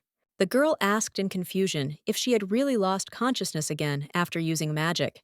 However, Reunited approached her and asked her to calm down, saying that she was putting too much pressure on herself. But anyway, having covered her up, he asked her not to do anything today and just rest. The girl wanted to object, but the guy at that moment said that he would make her a strawberry sandwich. Ashtart immediately smiled and said that in that case, she would rest. The boy smiled at her and said that it was definitely a great idea. But just before he left, the girl stopped him. Abellon asked in surprise what had happened, because for some unknown reason, the girl had grabbed him by the sleeve. The girl, looking at him, asked if he could stay with her a little longer. She started promising him that she wouldn't bother him, and that it would only be for 5 minutes. Yes, or at least for a minute. She apologized for her stubbornness and rudeness, but still, it was her wish. The guy at that moment said that everything was fine, and if she wanted, he would stay until she fell asleep.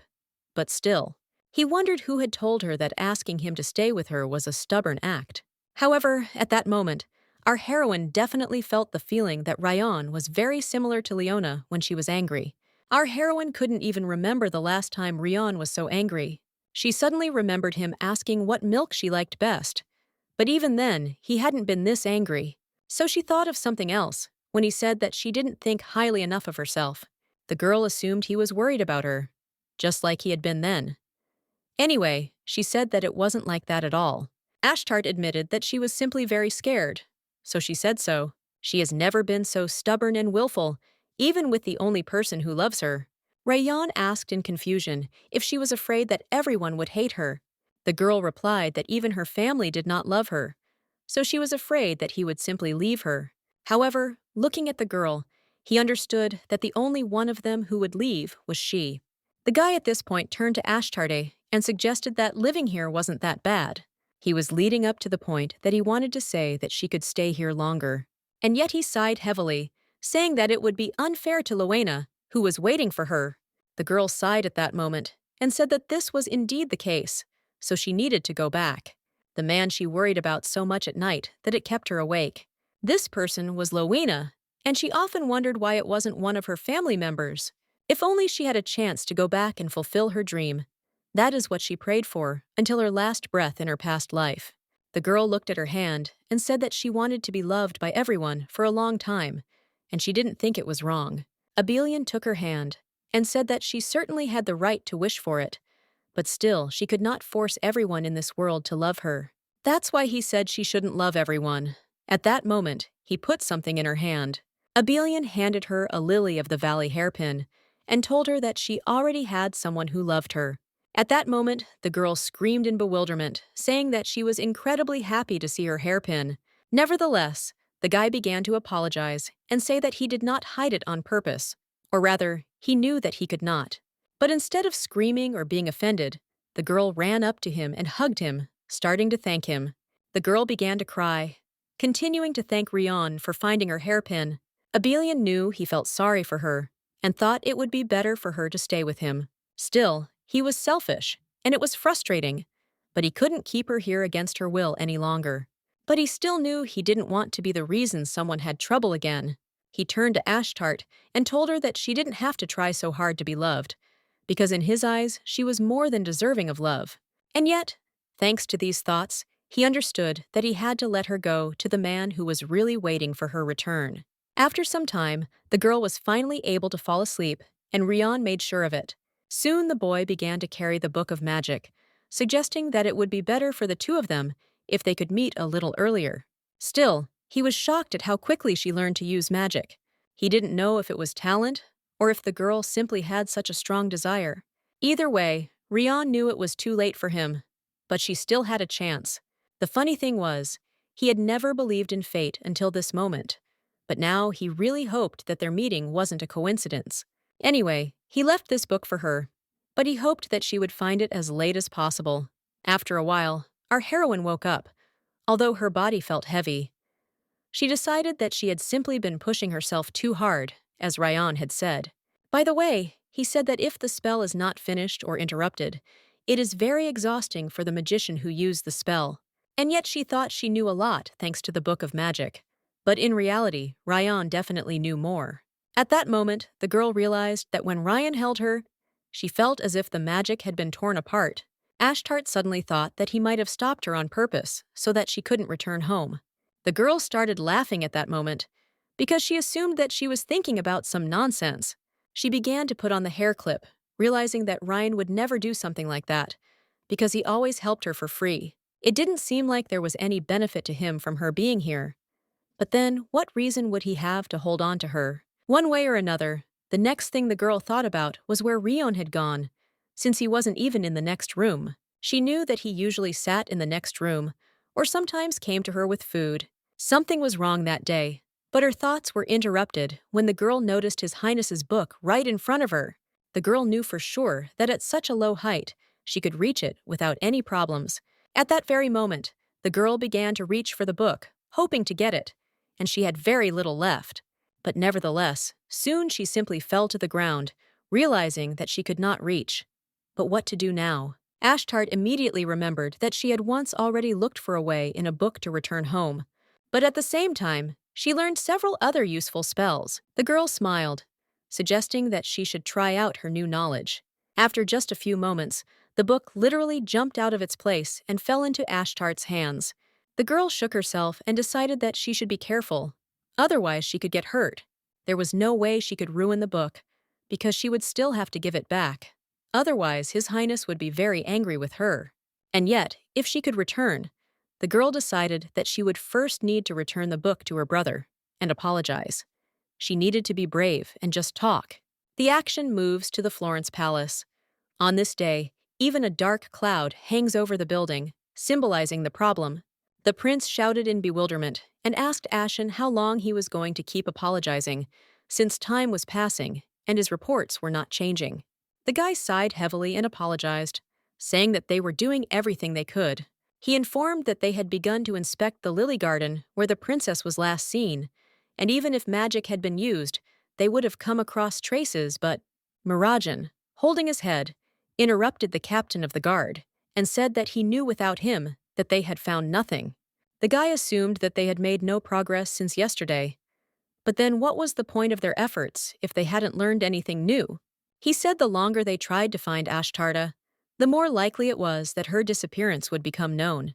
The prince knew they couldn't allow this to happen. It would be problematic if people found out he was looking for someone who was an outcast from the entire empire. Turning his gaze, the boy said that he would give one more order, and as always, he hoped that Ashen would be reasonable. After some time, Noah opened the door to the office, saying that he heard that they were looking for him. Mirajin quickly invited his brother inside and told him to sit at the table with him. Noah immediately assumed his brother wanted him to do something. Mirajin laughed, saying he liked how quick he was at catching on. The boy said he wanted Noah to do something without anyone knowing. The prince suggested that there was someone who needed to be taken care of. However, Mirajin said that this was not the case because he needed him to find someone. At that moment, the guy took the sugar and was about to throw it into the tea while asking who he should find. Soon his brother's voice echoed in his head, telling him to find Ashtart. The prince said that she was missing and that they had searched the entire empire but found no sign of her presence. That's why he was turning to his brother. Noah, in turn, reminded him in bewilderment that he had always tried to stay away from her. Mirajin at that moment answered him that he no longer thought so, and if Ashtart did not mind, he intended to communicate with her more closely. However, Noah reminded them that there was a priest who would not allow them to do this. Mirajin replied that he knew this, which is why he was asking his brother for help. After all, Noah always obeyed his orders. But would he disobey this time? And yet, at that moment, the boy put down his spoon and said that he would do everything in his power. By the way, Noah's behavior is justified by his childhood, in which the empress told him to listen to his older brother and do everything he says. At that moment, the guy began to rise from his chair, getting ready to go to the exit. But Mirajin stopped him. The boy asked his brother about the robe he always wore. He was curious why he hadn't seen it for a long time. Noah hesitated a little at this point, but still said that the robe had become dirty and so he threw it away. And again, he headed for the exit.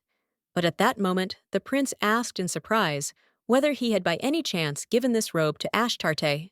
The boy approached his brother and asked him to tell him why he did it. Noah just stared coldly at the door and asked if that was an order. However, Mirajin replied that he was just curious. And yet, at that moment, the guy reached for the door handle, which surprised Mirajin. The boy smiled before leaving and told his brother that even if this question were an order, he still would not answer it. Soon after these words, the boy left his brother's room and left Mirajin alone with his thoughts. Anyway, in the meantime, it was gradually getting dark, and the action takes us to the Empress's palace. At this time, as every day, Ashen was heading here for one single reason.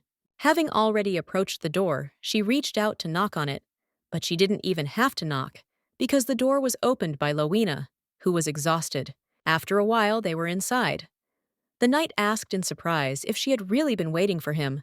Lena replied that she just happened to see him coming from the window, and that's why she opened the door for him so quickly. Ashen asked the girl in surprise if this was really true, but he himself knew that she could not lie. And the tea was at the perfect temperature and age. It was impossible to prepare it in a hurry. That is why anyone would have noticed that a lot of effort had gone into the preparation. Raising his head, he looked at Lena, assuming that she had lost even more weight. Does she even eat? At that moment, he approached the maid and, pointing to a chair, said that she should sit down. As soon as they settled down, the guy suddenly started talking about the whereabouts of Princess Ashtart. The girl interrupted him at this point and assumed that he was going to say that they were doing everything they could, but again, they could not find her. Lena told him that he certainly shouldn't come here every time for these words. And, frankly speaking, it was too painful for her to wait every day to have her hopes dashed again. But soon after he comes, she feels a sense of complete disappointment inside her. However, the guy shouted and said that this time everything could be different, because he received an order from the crown prince, and they also turned to Noah for help. The girl initially did not understand who he was talking about, but assumed that he was talking about the second prince. The guy nodded his head and said that if they both got involved, they would definitely be able to find the princess.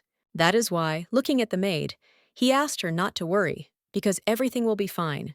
However, in turn, the maid began to laugh and ask Ashen if he knew the value of something expensive. The guy looked at her in surprise and asked what she meant. Lena began to say that the value of expensive things is difficult to determine if they are too close. The girl was sure that many people understand the value of something that they always had at hand, only when they lose it. This is exactly what the crown prince felt now. And the girl could not understand whether it made her happy or upset. However, at this point, Ashen said that even if a person really understood the value of a thing, what would change? Lena looked at him and said that it was obvious. The whole world would change. The guy started saying that the world doesn't change that easily, to which the maid replied that it wasn't about the world itself, but about how they saw it. She knew it firsthand, how powerful the changes could be. At that moment, Ashen said he didn't quite understand her. In turn, the girl said that even if she tried to tell him more, she did not think she would be able to convey her thoughts correctly. Ashen at this time understood that the girl was speaking calmly, but the more he listened, the more he remembered something. It was all similar to how she spoke to the crown prince. Of course, she was not as brave now as she was when she was angry. And yet the girl continued that if it were possible, then she would not regret it so much. The guy still didn't understand what was going on. Could he have been wrong all this time, since Leona seemed so confident and optimistic? Lena suddenly said something that seemed too late for her, but she hoped that he would be able to find it. Ashen was shocked that all this time she was tormented by heavy and sad thoughts, and the girl looked at him and said that she hoped that he would find someone who would be dear to him. The guy asked her again in bewilderment, because he only had to look at her to be horrified. After losing the princess, the girl simply lost herself and no longer saw the meaning in life. What is the point in loving a person so much? And yet the guy knew for sure that he did not need the people dear to him, neither now nor in the future. At this time, Lena looked out the window and looked at the street with disappointment. Everything led to the fact that she even began to see things that weren't really there, because she saw a princess in front of her. Continuing to look out the window, she began to address the princess, calling her name. After that, her laughter began to be heard, which was rather crazy. Ashen was sad to watch what was happening. Looking at this, he did not understand at all what kind of strange man was standing in front of him. The guy was perplexed, because she should at least be crying loudly, instead of looking out the window with a pitiful look. Soon the action takes us to our heroine, who was trying to cast a spell and return home. However, absolutely nothing happened, causing the confused girl to fall to the ground, wondering why the spell didn't work. She was absolutely sure that she had read everything correctly. But in that case, did something happen to her power? By the way, Reunited set a limit of 50 spells per day because she didn't have enough magic. At this moment, our heroine was seriously scared, because she decided that all her mana had simply run out. In shock, she began to wonder if she had used up the last of her magic when she took out the book. Anyway, the action shifts to Abellon, who was walking down the hallway and asking where the guest was. Kylos told him that he was waiting in the living room. After some time, the guy went inside the office and noticed a guy with red hair there. The boy greeted his lordship, but Abellon immediately reminded him that he had told him not to come here. The prince of the Nohay's empire, Joshua Nohay's, began to say that if he had not come, it was unknown when he would have been able to meet him again. The guy showed with his whole appearance how sorry he was and how much he wanted to come here. Abellon laughed to himself at that moment, because Joshua's sincerity sometimes reminded him of a puppy. However, at that moment, the prince looked at Abellon's shackles and assumed that he was uncomfortable. The boy replied that if he was talking about the shackles from the emperor, then he was already used to them. At that moment, the guy sighed heavily and said that he didn't even know what to tell him. Soon they were sitting over a cup of tea and discussing their issues. Joshua said that it had been 2 years since that incident, and still the guy said that his decision remained the same. He promised to free him one day. Looking at the executioner Elferman, the prince said that he would cleanse him of this shameful title. The guy sighed heavily and said that actually, his name used to be different. Jolly Elferman. The Elferman clan, by the way, is one of the 3 main families of the Nohay's empire, and this was the nickname given to Abellon Elferman, the heir of the family. At first, many people treated the smiling and cheerful Abellon well, but the truth was that Abellon had one gift, and it was a special but dangerous ability. One night, a terrible situation occurred that caused his brother Ian to lose his leg. Abellon watched for a long time and blamed himself for what happened to his brother. However, all this happened because he wanted to show his hidden power a little. Abellon could not even think that his power could threaten the emperor. The head of the family turned to his son and asked him to promise that no matter what happened, he should not use his power. Although it was an accident that he could not foresee, he was tormented by guilt. The guy began to hide not only his abilities, but also began to avoid all people. Only one maid came and told him who wanted to see him, And in response to this, the guy asked to say that he would be in his room. And yet, none of the family members blamed him, and this kindness only made Abellon feel worse. It would have been easier for him if they had simply hated him. The guy understood that he was scared, that even if they didn't say anything now, he was afraid that he would see indignation in their eyes when they met. He thought that a creature like him should live locked up, because he was born with a terrible, cursed power. Even after a year, the situation remained unchanged, at least until Emperor Nohays called him. Of course, this invitation could not be cancelled, so soon they were near the imperial palace, and the father was addressing Rion. The man said that no matter what His Majesty said, he should not doubt it. No matter what he did, Abellon still shouldn't have used his power, and the boy himself understood this perfectly well, standing in front of the palace. And yet, after some time, they went inside and went deeper. Father suddenly suggested that he knew why there were so many complaints about the current imperial government, because it was difficult to look at all that glittering gold in the palace. Passing by a huge portrait of the emperor, the father asked his son what the crown prince would be like. After all, he was going to be the next emperor. The guy just said that he hoped he would be a good emperor. He had to be a fair ruler who wasn't bound by his position. The father nodded his head and told his son that he thought absolutely right. After some time, they were in the throne room and bowed their knees, because it was an honor for them to greet the great golden dragon Nohays. The emperor of the Nohays Empire, Albert Nohays, told the boys that they did not need such formalities, and it was better to just raise their heads. The man stood up and thanked His Majesty for the invitation, but the emperor said that there was no need to thank him. He assumed they were surprised by his sudden summons, and he was grateful that they had come here so quickly. Abellon at this moment looked at the emperor's fake smile and couldn't understand what was happening to the atmosphere.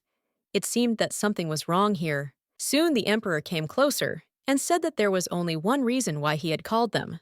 It consists in the fact that he recently heard something rather interesting. At this point, Abellon was truly scared, because he didn't understand what was happening and where it was all heading. The man said that the story he heard surprised him greatly, because it was about the funny guy Elferman. House Elferman existed before the current emperor ascended to the throne, and even among the nobility they wielded great power. And because the emperor and the prince were constantly compared to the Elferman heir, the imperial family was very unhappy. Everyone knows that they consider them an eyesore. And yet Abellon continued to sit on his knee and repeated to himself that he must not shake. It was only at this moment that the emperor leaned towards him and said that he wanted to check something with the help of Lord Abellon Elferman.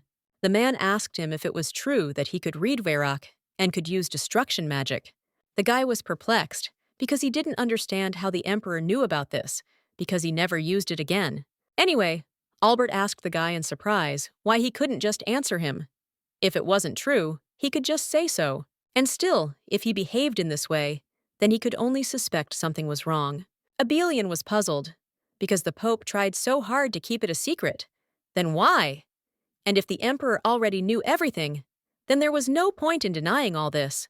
At this point, the empire's crown prince, William Nohays, intervened and told his father that this was unlikely. If this were true, would House Elferman have been hiding such an ability all this time?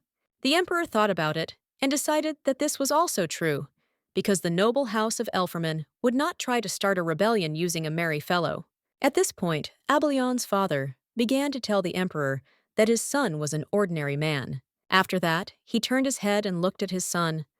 Abellon immediately read in his eyes the very words he had said before entering. However, a moment later, the emperor plunged his sword into the man's leg. Abellon screamed in confusion and asked the emperor what he was doing, but the man told the boy not to move. Otherwise, he would cut off the entire leg. He told him to show strength if he wanted to save his father. However, the boy said he knew nothing about it, and the emperor suddenly asked if that would change his answer. At that moment, Abellon's mother and brother entered the room. The boy did not understand what they were doing there and why. However, at this point, William began to use magic, suggesting that the boy needed more motivation. At that very moment, a machine appeared above my brother and mother, which in the blink of an eye ended their lives. Abellon looked around and tried to understand why and for what purpose they were doing all this. Was it really just to check if he had magic that could kill people? At that moment, the emperor swung his blade and asked the boy if he would allow his father to die. After all, now was the only chance to save him. By the way, all this time Joshua was sitting behind the throne, shaking with fear. And again, the guy began to blame himself for everything, thinking that it would have been better for him not to have been born at all. However, at that very moment, the boy decided that if the emperor wanted to see it, he would show it to them. Akvestrion. The boy cast a spell, and soon after, something that could destroy the emperor and the crown prince loomed over them. The emperor was incredibly amazed by this power and immediately began to think about what he could do with it. In turn, Abellon repeated over and over again the words that wanted to destroy the emperor and his son. The emperor was on the verge of death at this time, but he still assumed that with this power, he could conquer the entire continent. And yet, at that very moment, the magic stopped, because a voice was heard from behind Abellon. Turning his head, he saw his father, who reminded him that his power was not for killing people and he must remember his promise. Before his death, the man asked his son not to die and to stay alive, because the ideal of the emperor that he spoke about, he wanted to see this emperor rule Nohais. At that moment, tears began to flow. The boy began to reach out to his father, and his father only told him not to cry, because it was not his fault.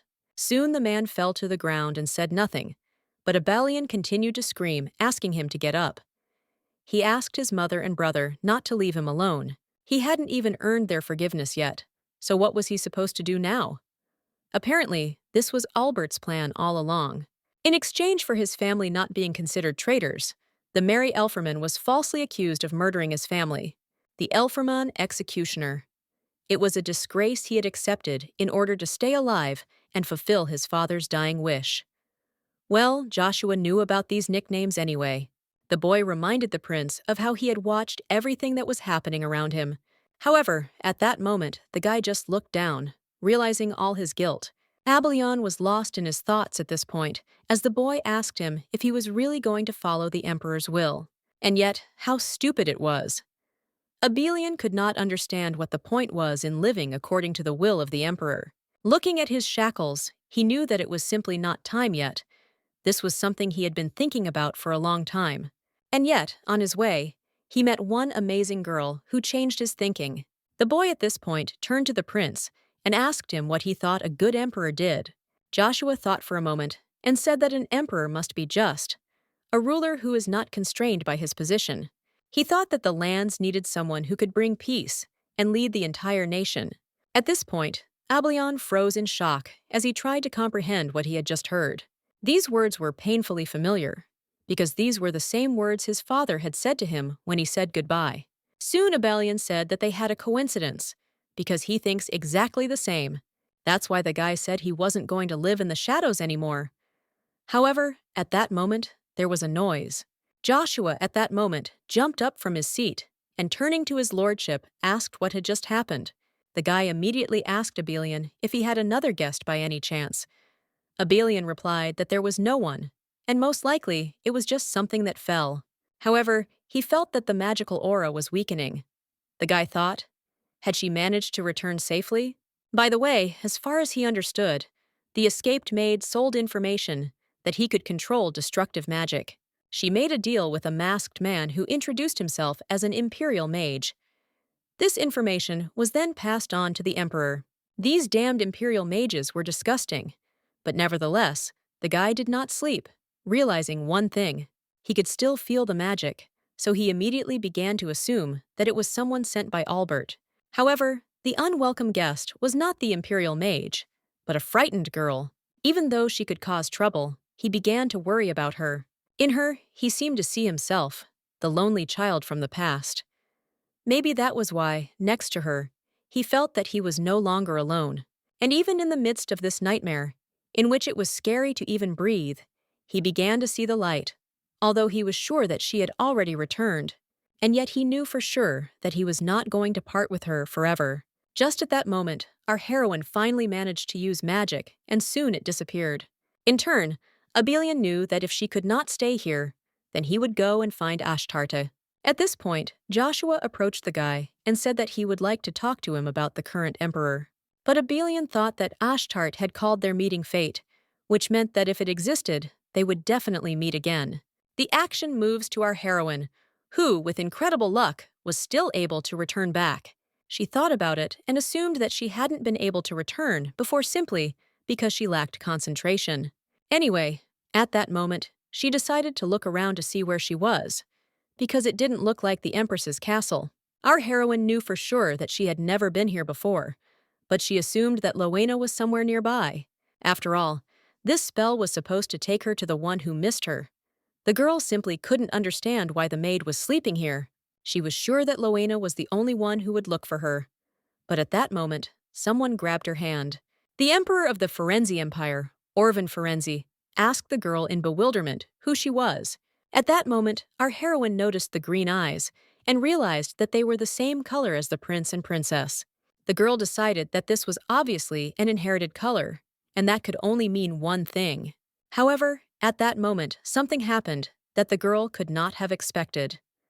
The man asked her in surprise if it was Rebecca.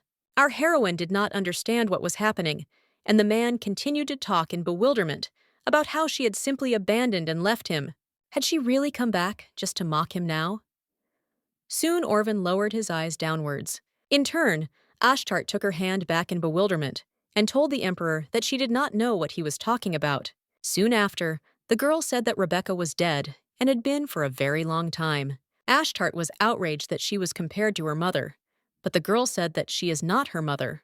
She knew the name of her mother, who had died in childbirth 10 years ago, the second Empress of Florence. But who was this person? Anyway, at that moment, the man, perplexed, began to come closer and closer and assumed that Ashtart was standing in front of him. The girl was shocked. How did he know her name? And yet he continued to approach, and our heroine continued to move away, realizing that she had to leave right now. At that very moment, our heroine screamed and used a spell.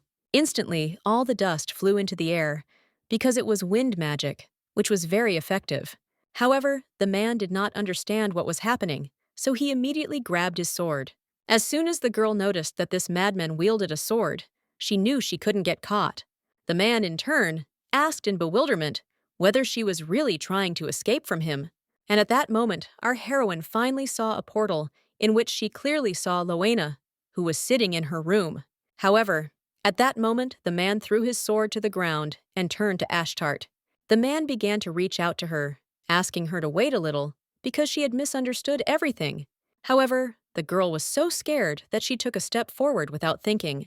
At this time, the extremely desperate Lena was sitting in the room, no longer knowing what to believe. But at that very moment, something incredible happened, and she saw a princess in front of her. The girl raised her head in bewilderment, and looking at Ashtart asked if it was really her.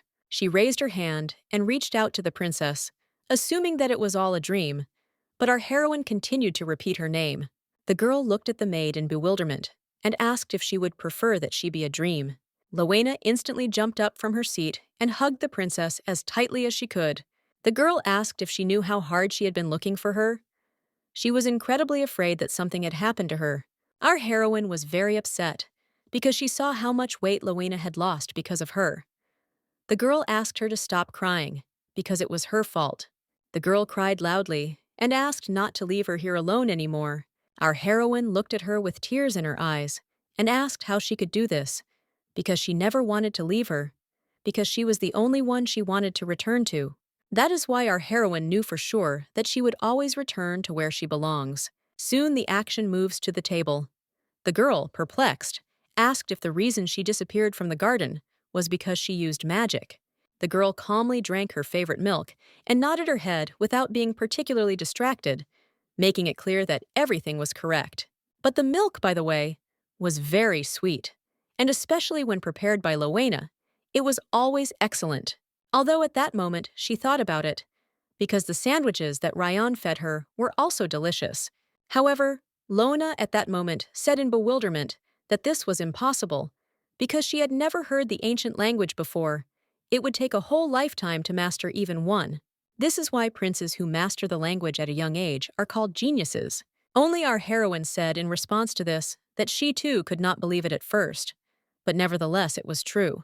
She looked at Lena in surprise and asked what was the point of her lying about what she had said. And yet, she thought that members of the royal family bearing the name Ferenzi had amazing abilities. They could read one or more ancient languages. The girl was shocked, because it turned out that the princes turned out like this. But now it was the princess's turn. At this point, Lena turned to the princess and asked her to promise her one thing. The maid asked the princess not to tell anyone else about this except her. She explained that the girl must keep the fact that she could safely use magic a secret. Ashtart at that moment remembered the words of Ryan, who also advised her to keep her abilities a secret from others. The girl was upset at that moment because she realized that she hadn't really had time to say goodbye to him. When would they see each other again? She thought about thanking him, but she immediately talked herself out of it, thinking that she wasn't using magic anymore. She might not be able to come back next time. All this time, Lena held her little finger and asked in surprise if the princess really didn't want to give her a promise. Our heroine immediately said that it wasn't so. And yet, looking at the maid's hand, she asked what she was doing, and Lena replied that it was a pinky promise.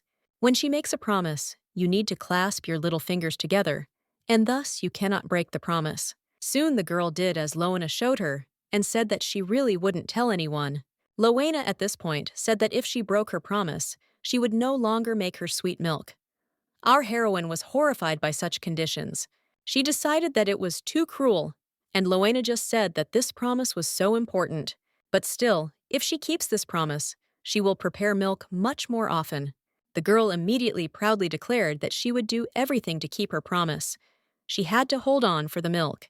At this time, the action moves to the palace, and the guy, perplexed, asks His Highness if he is really going to the Empress's palace.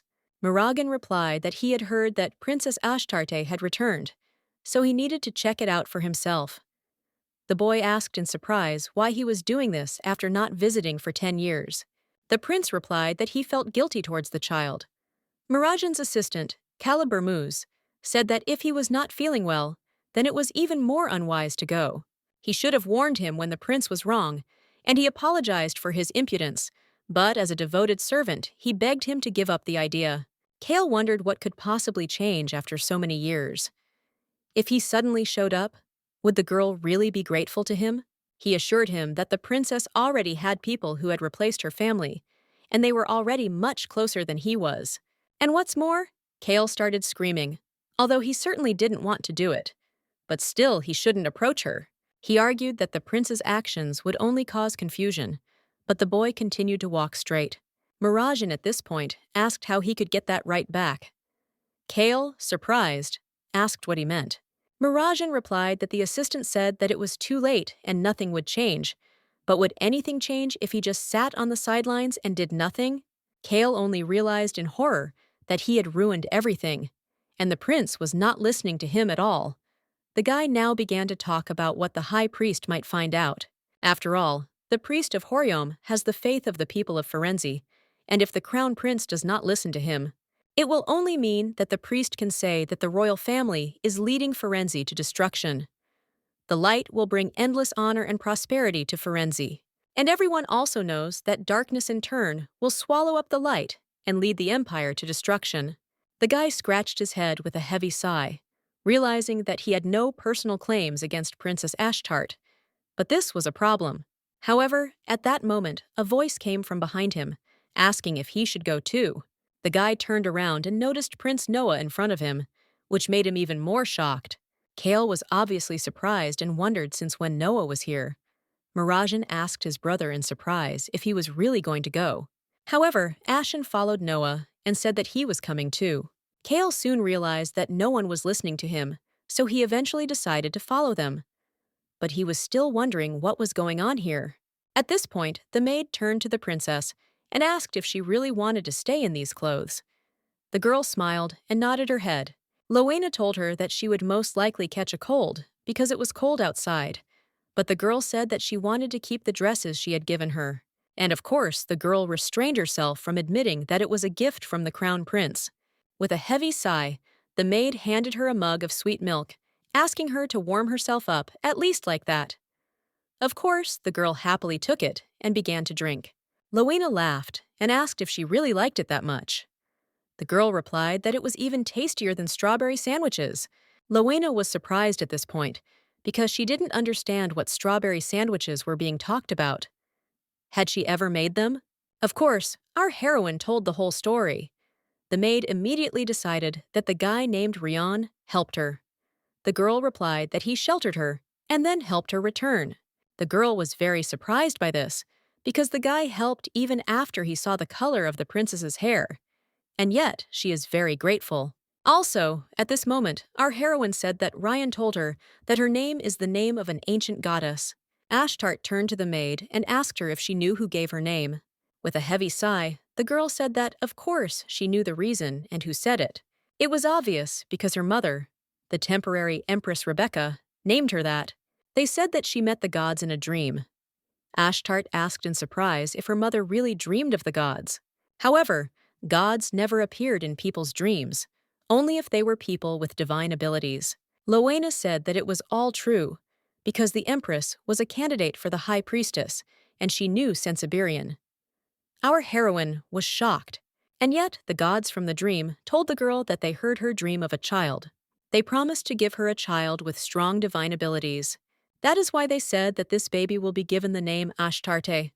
They ordered to take good care of the child. That morning, when the Empress woke up, she joyfully pronounced the name of her child, Ashtart. However, our heroine had never seen her mother and missed her. She couldn't describe it exactly, but Lena's story seemed so real to her, as if she herself had been there. Only at that moment, a very interesting question appeared in her head. Didn't Lena come to the palace after she was born? Our heroine decided to ask the maid directly about this issue, and so she asked how she knew this story so well. The girl just wanted to say something, but at that moment there was a knock at the door. She was surprised, because she certainly wasn't expecting guests. Opening the door, Lena found Ashen.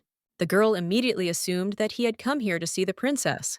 At that very moment, the crown prince stepped onto the threshold and said that she was absolutely right. He then asked where Princess Ashtart was.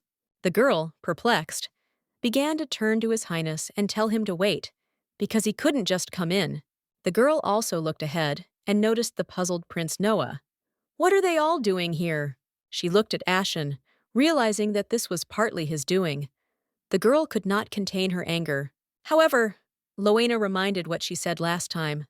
The Empress's palace has restrictions for the imperial family, is she right? At that moment, Kale ran up, perplexed, asking what last time meant. The boy asked Mirajin in confusion if this wasn't his first visit. The prince just told him to shut up. Mirajin turned his head again and asked where Ashtart was now. Soon he looked up and discovered a girl peeking around the corner. The prince immediately noticed that the girl was wearing the same strange clothes as the previous times. He still couldn't understand why she didn't wear the dresses he gave her. The prince soon apologized for such an unexpected visit, but it was necessary because he heard that she was missing. The main reason for the visit was that he wanted to know where she had been all this time. Soon there was complete silence in the room, as everyone waited for the princess to tell her story. In turn, our heroine was in shock, because it was too uncomfortable. She had never had so many eyes looking at her at the same time. At this point, Noah said that since they heard the news of her disappearance, they had been looking for her everywhere. He would be interested to know where she had been. Our heroine suggested that, to some extent, she was waiting and hoping that her family would come and take her away. And now they were all sitting in the room right in front of her, which was very ambiguous. Ashtart assumed that she should be happier now than ever, but the girl still couldn't understand why she didn't feel anything right now. Even Prince Mirajin, looking at the girl, noticed that her gaze was no longer the same as before. Our heroine at that moment sat with a sad face and tried to sort herself out, when suddenly one thought appeared. She remembered Rion's words, telling her that not everyone in the world would like her, so she shouldn't love everyone. Rion had said these words to her, and she knew that perhaps she should have listened to him. However, at that moment, Lena turned to the girl, who, to Ashtart's horror, was bleeding from the mouth. At that moment, the girl remembered how she had clenched her teeth with anger when she thought about the prince, that something unpleasant had happened. The girl explained that she seemed to have split her lip. Lena, however, tried to remain calm. However, the girl leaned over and asked if she still remembered the promise, because she had promised not to tell anyone, and this also applied to the princes. Our heroine smiled and asked her not to worry because she wouldn't tell anyone. Soon the girl stated that, in fact, she herself did not know what had happened. She lost consciousness on the way back, but when she opened her eyes, she miraculously found herself here. The prince asked in bewilderment what she meant by miraculously ending up here. Ashtart immediately panicked, thinking that the prince had already guessed everything. Our heroine felt very guilty inside because she didn't know how to lie. Noah at this point was confused and said that it made no sense, so he wondered how she could be so calm. The guy asked her what she would do if something like this happened again. Ashtart knew for sure that he had guessed, but why was he angry? The prince continued to ask how she could know for sure that she would wake up next time, since she could have died. He looked straight into her eyes and asked if she was afraid of what might happen. In turn, our heroine was absolutely calm, because she made it all up herself. With a heavy sigh, the guy said that if Ashtarte, whom they had been looking for so long, was okay, then he was coming back. He immediately got up from the sofa and headed towards the exit, wishing everyone a good day. At that moment, only the prince understood that his brother was not the kind of person who would express his feelings so openly. That's why he wondered what kind of performance this was all about. Kale never thought he'd see Noah worried, but he was actually unexpectedly glad about it. In any case, he turned to His Highness and reminded him that he had been away from the palace for too long. He had checked that the princess was okay, so it was time to return. All Kale knew was that the longer they were here, the greater the chance the high priest would find out. If he could just escort the crown prince back, that would be great. However, at that very moment, the guy got up from the sofa and turned to the girl. Kale was happy at this moment because he assumed that the prince was finally leaving, but the boy looked at the little girl in bewilderment and asked if she knew who he was. With a heavy sigh, our heroine lowered her head and said that he was the crown prince. Mirajin suddenly asked the question differently. He asked her if she knew what their relationship was to each other. Our heroine was equally reluctant to assume that they were a family related by blood. The guy said that she was right, and at the same time, as a family member, how should she call him? At that moment, Ashtart was shocked. She immediately thought of her brother, but these thoughts brought her to terrible memories. She remembered how the prince had told her not to call him that, because she had to watch how she behaved. The girl was incredibly scared and began to assume that now he was simply trying to test her and warn her like last time. That's why she said she should call him Crown Prince. He asked to call him that. Mirajin at this point looked down and said that it was true. He really said it. Our heroine was surprised by his reaction, not understanding. Wasn't this the answer he wanted to hear? She thought he would be happy, but on the contrary, he looked upset. In turn, the crown prince only remembered the words of the maid, who told him that time could not be turned back. At that moment, when Ashtarte said those words, it was as if a lump had risen in his throat, preventing him from speaking. The guy immediately turned to Kale and said that he was coming back. His advisor was only incredibly happy about this. He asked to leave the palace immediately. After some time, the guy was walking down the street, remembering this meeting, and he was disappointed. There was absolutely nothing in Ashtart's eyes when she looked at him. He saw no emotion. Remembering her words, in which she quoted his vile and stupid requests, the prince only felt worse. Ashen and Kale at this point turned to His Highness in bewilderment, assuming that he was ill. They even suggested that he call a doctor, but the prince thought that everything would be fine as soon as she returned. Whatever he did, he only became convinced that this pain would never go away. At this time, the action moves to the great temple of Asmodeus, from which loud laughter was heard. We observed a woman in a headscarf walking through the temple. It is a place where a dark aura reigns even in the light of day. There was no reason to stay here. As soon as the woman came in, she said she had something to tell. The man who was praying near the temple asked in surprise what she had come to tell him. The woman said that, according to her information, the princes left the palace and were absent for a long time. The high priest Horiom looked at his assistant in bewilderment and asked if he understood correctly that they had finally reached the empress's palace. The girl nodded her head and said that the princes had indeed visited the empress's palace. The woman asked the high priest what he was going to do now.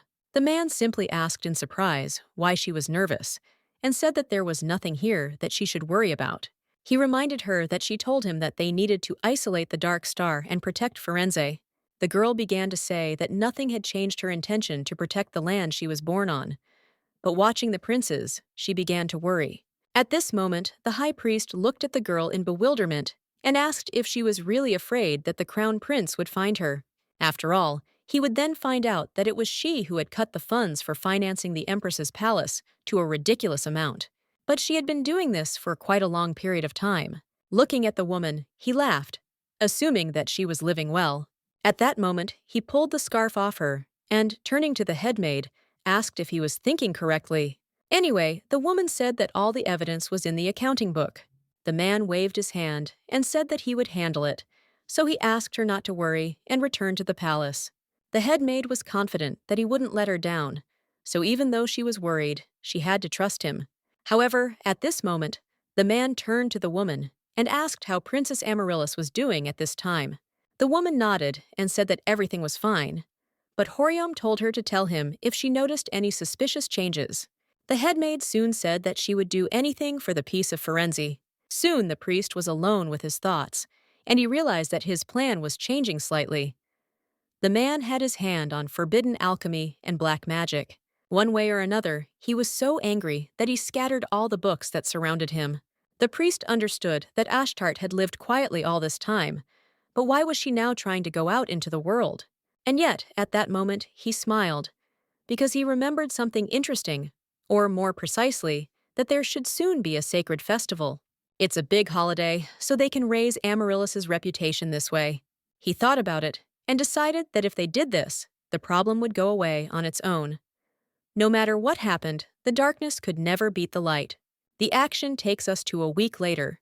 The emperor addresses the crown prince and says that it is not in his nature to behave so stupidly. Kale was horrified because he knew they were doomed, although he tried to control the rumors. But there were too many eyes in the palace, and now they were caught by the emperor himself. The emperor asked Mirajin if he had always been so reckless. He couldn't believe that he wanted to go to the empress's palace. Looking at his son, the father asked what could change his mind and lead him there. Since the prophecy was made, no one was allowed to enter the empress's palace. However, the guy said that it says that she is the star of darkness that will cause the destruction of the empire. Kale tried his best to stop the prince, because he couldn't say it so easily. It was as if he didn't know what the emperor did after hearing the prophecy. The action takes us back to the time when the man read these words. He said that darkness would swallow the light and lead the empire to destruction. Soon the emperor, perplexed, asked the high priest if he really meant that his child would destroy the empire. He immediately stood up and grabbed his sword, telling the man that his insolence knew no bounds. Seeing the priest say such offensive things and call it a prophecy, the emperor passed by him and said that it was becoming easy to judge the level of temples in the empire. That day, the man left the high priest with a strange smile on his face. They say that after the emperor destroyed half of the temples of Florence. That is why Kale asked the prince in horror why he reminded the emperor of this. The guy suddenly said that he wanted to check, but seeing her in person, he could tell that she was an ordinary child, just like Riley. However, at that moment, the emperor jumped up and said that the fault lay with the incompetent assistant who had not stopped the prince. He ordered Kale to be taken to the dungeon and taken into custody. Of course, this was all in Kale's imagination, who did not know what to do now. But at that moment, the emperor became thoughtful and began to talk about the child with beautiful golden eyes that shine brighter than any jewelry. Mirajin was shocked and couldn't believe it. Had his father really met the princess? Anyway, at this point the emperor said that there was something he wanted to know. The man looked at Mirajin and asked if he really thought this child was normal. If the answer was positive, then the emperor was interested in the question. How could a completely ordinary girl enter his room in the middle of the night? And they heard it right. The emperor decided to ask them if they knew what had happened the night before they visited the empress's palace. He replied that the princess had simply appeared in his bedroom. She was a small and sweet, unexpected guest. This girl, with shining eyes that shone even in the darkness, stood in the middle of his room. And it was this little girl who called Rebecca Firenze her mother. However, shortly after that, she used magic he had never heard of before and simply disappeared before his eyes. Mirajin began to analyze everything that his father had just said. The Empress, Rebecca Ferenzi and her child, is Ashtarte. It took the guy some time to realize that she had entered the main palace, and what's more, that she had used magic.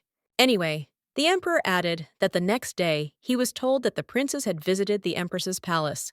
He stood up from his throne and asked the boys if they understood why he felt distrust. The Emperor looked into his son's eyes and ordered him to confess what they were hiding.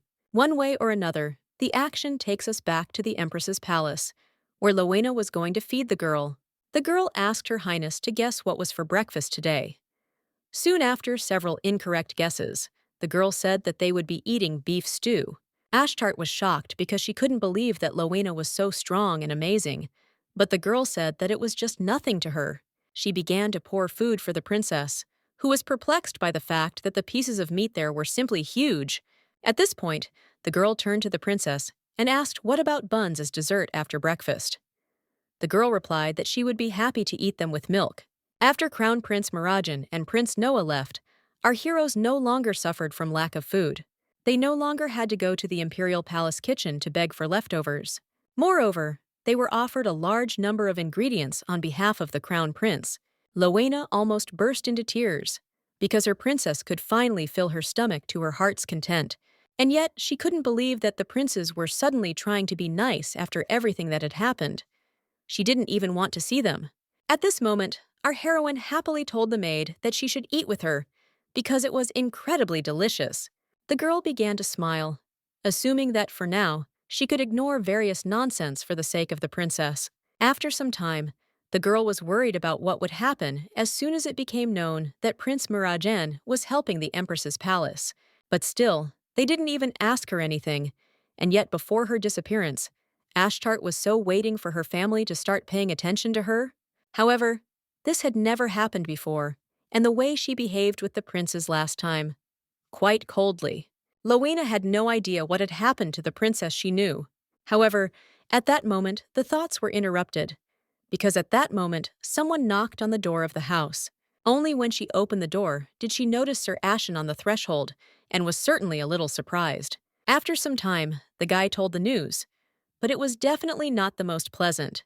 The guy said that the emperor invited the princess to the palace. Ashtart and Lena were simply shocked by such news.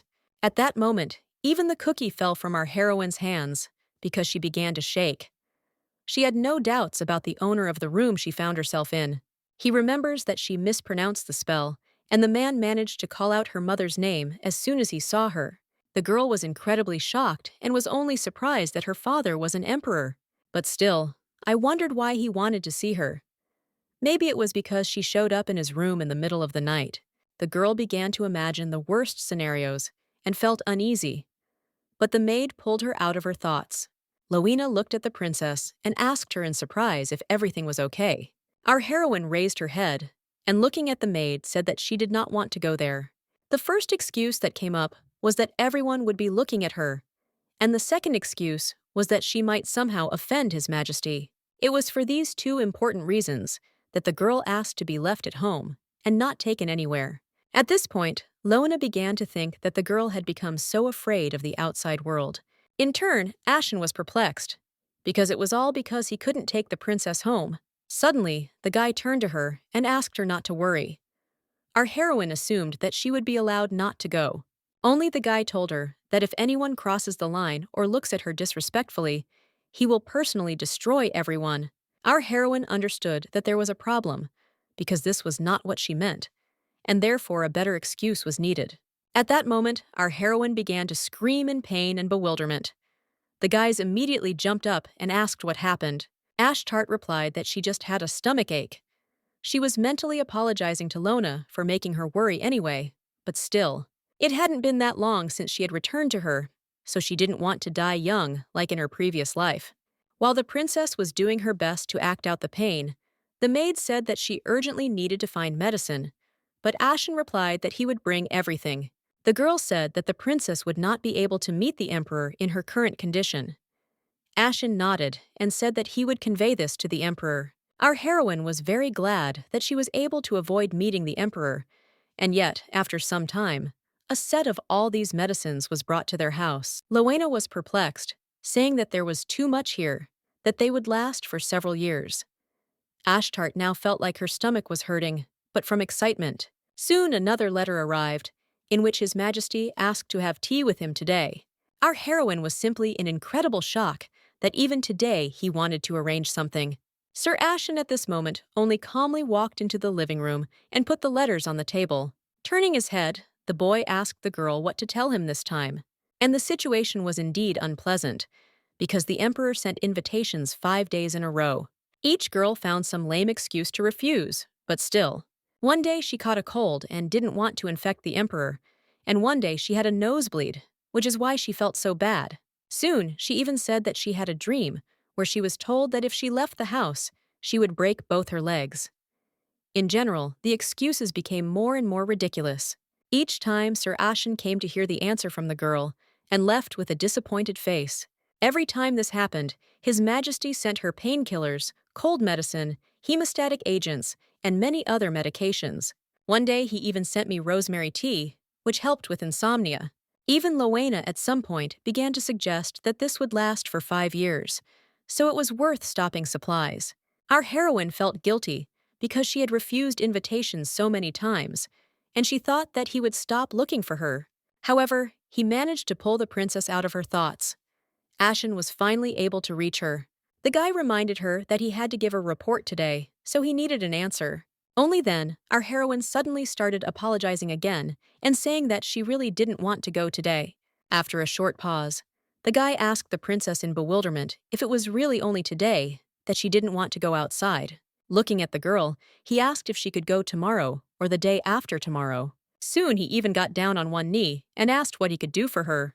He didn't know what he could do for the princess to get her out. Our heroine, in turn, was surprised and did not understand why Ashen was so fixated on this. However, the girl suddenly remembered her past life after she was sold to the count. She was scolded daily. The action takes us back. The girl was addressing the princess and saying that the young master had just left. The girl was confused as to how he could skip class and just leave. She asked if it made any sense to her, since they hadn't brought her here to allow that to happen. Our heroine was truly the only one who had to pay for the actions of others. That's why, as a princess, she could refuse. But what if Sir Ashen had to suffer every time because of her whims? That was the main thing that came to her mind. One way or another, the girl decided to ask if her refusal would cause problems for him. The guy sighed heavily and nodded his head, saying that this would bring problems for him, and very big ones. Our heroine was very upset, because Sir Ashen had always been kind to her, and she didn't want him to be scolded because of her. The girl sighed heavily, but decided that she had to meet the emperor. One way or another, at this moment, the captain of the guard noticed that the girl's hands began to shake. The boy turned to her and asked her not to be afraid, because he, Ashen Belga, swears on his knightly honor that he will protect her. Taking off his gloves, he extended his hand to our heroine, and she in turn began to examine it and saw countless calluses and scars. The girl immediately wondered, is Sir Ashen really that strong? Looking at Sir Ashen's confused eyes, our heroine assumed that he was now worried that she would refuse. At that moment, the guy asked the princess if she was still afraid to go outside. The girl took his hand and said that she was afraid, but if he was with her, then she thought that everything would be okay. At that very moment, while he was looking at the princess, he remembered Lena's words.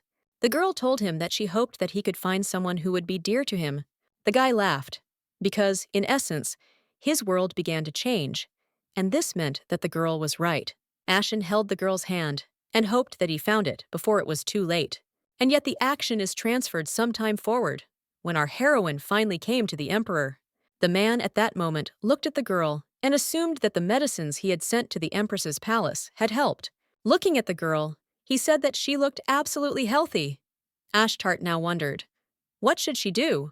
For 10 years, no one looked for our heroine. None of her family members came to visit her. Even the annual fireworks display that lights up the sky above the palace was never dedicated to her. He was at her sister's, whose birthday is on the same day as hers, and no one helped our heroine when all the maids left.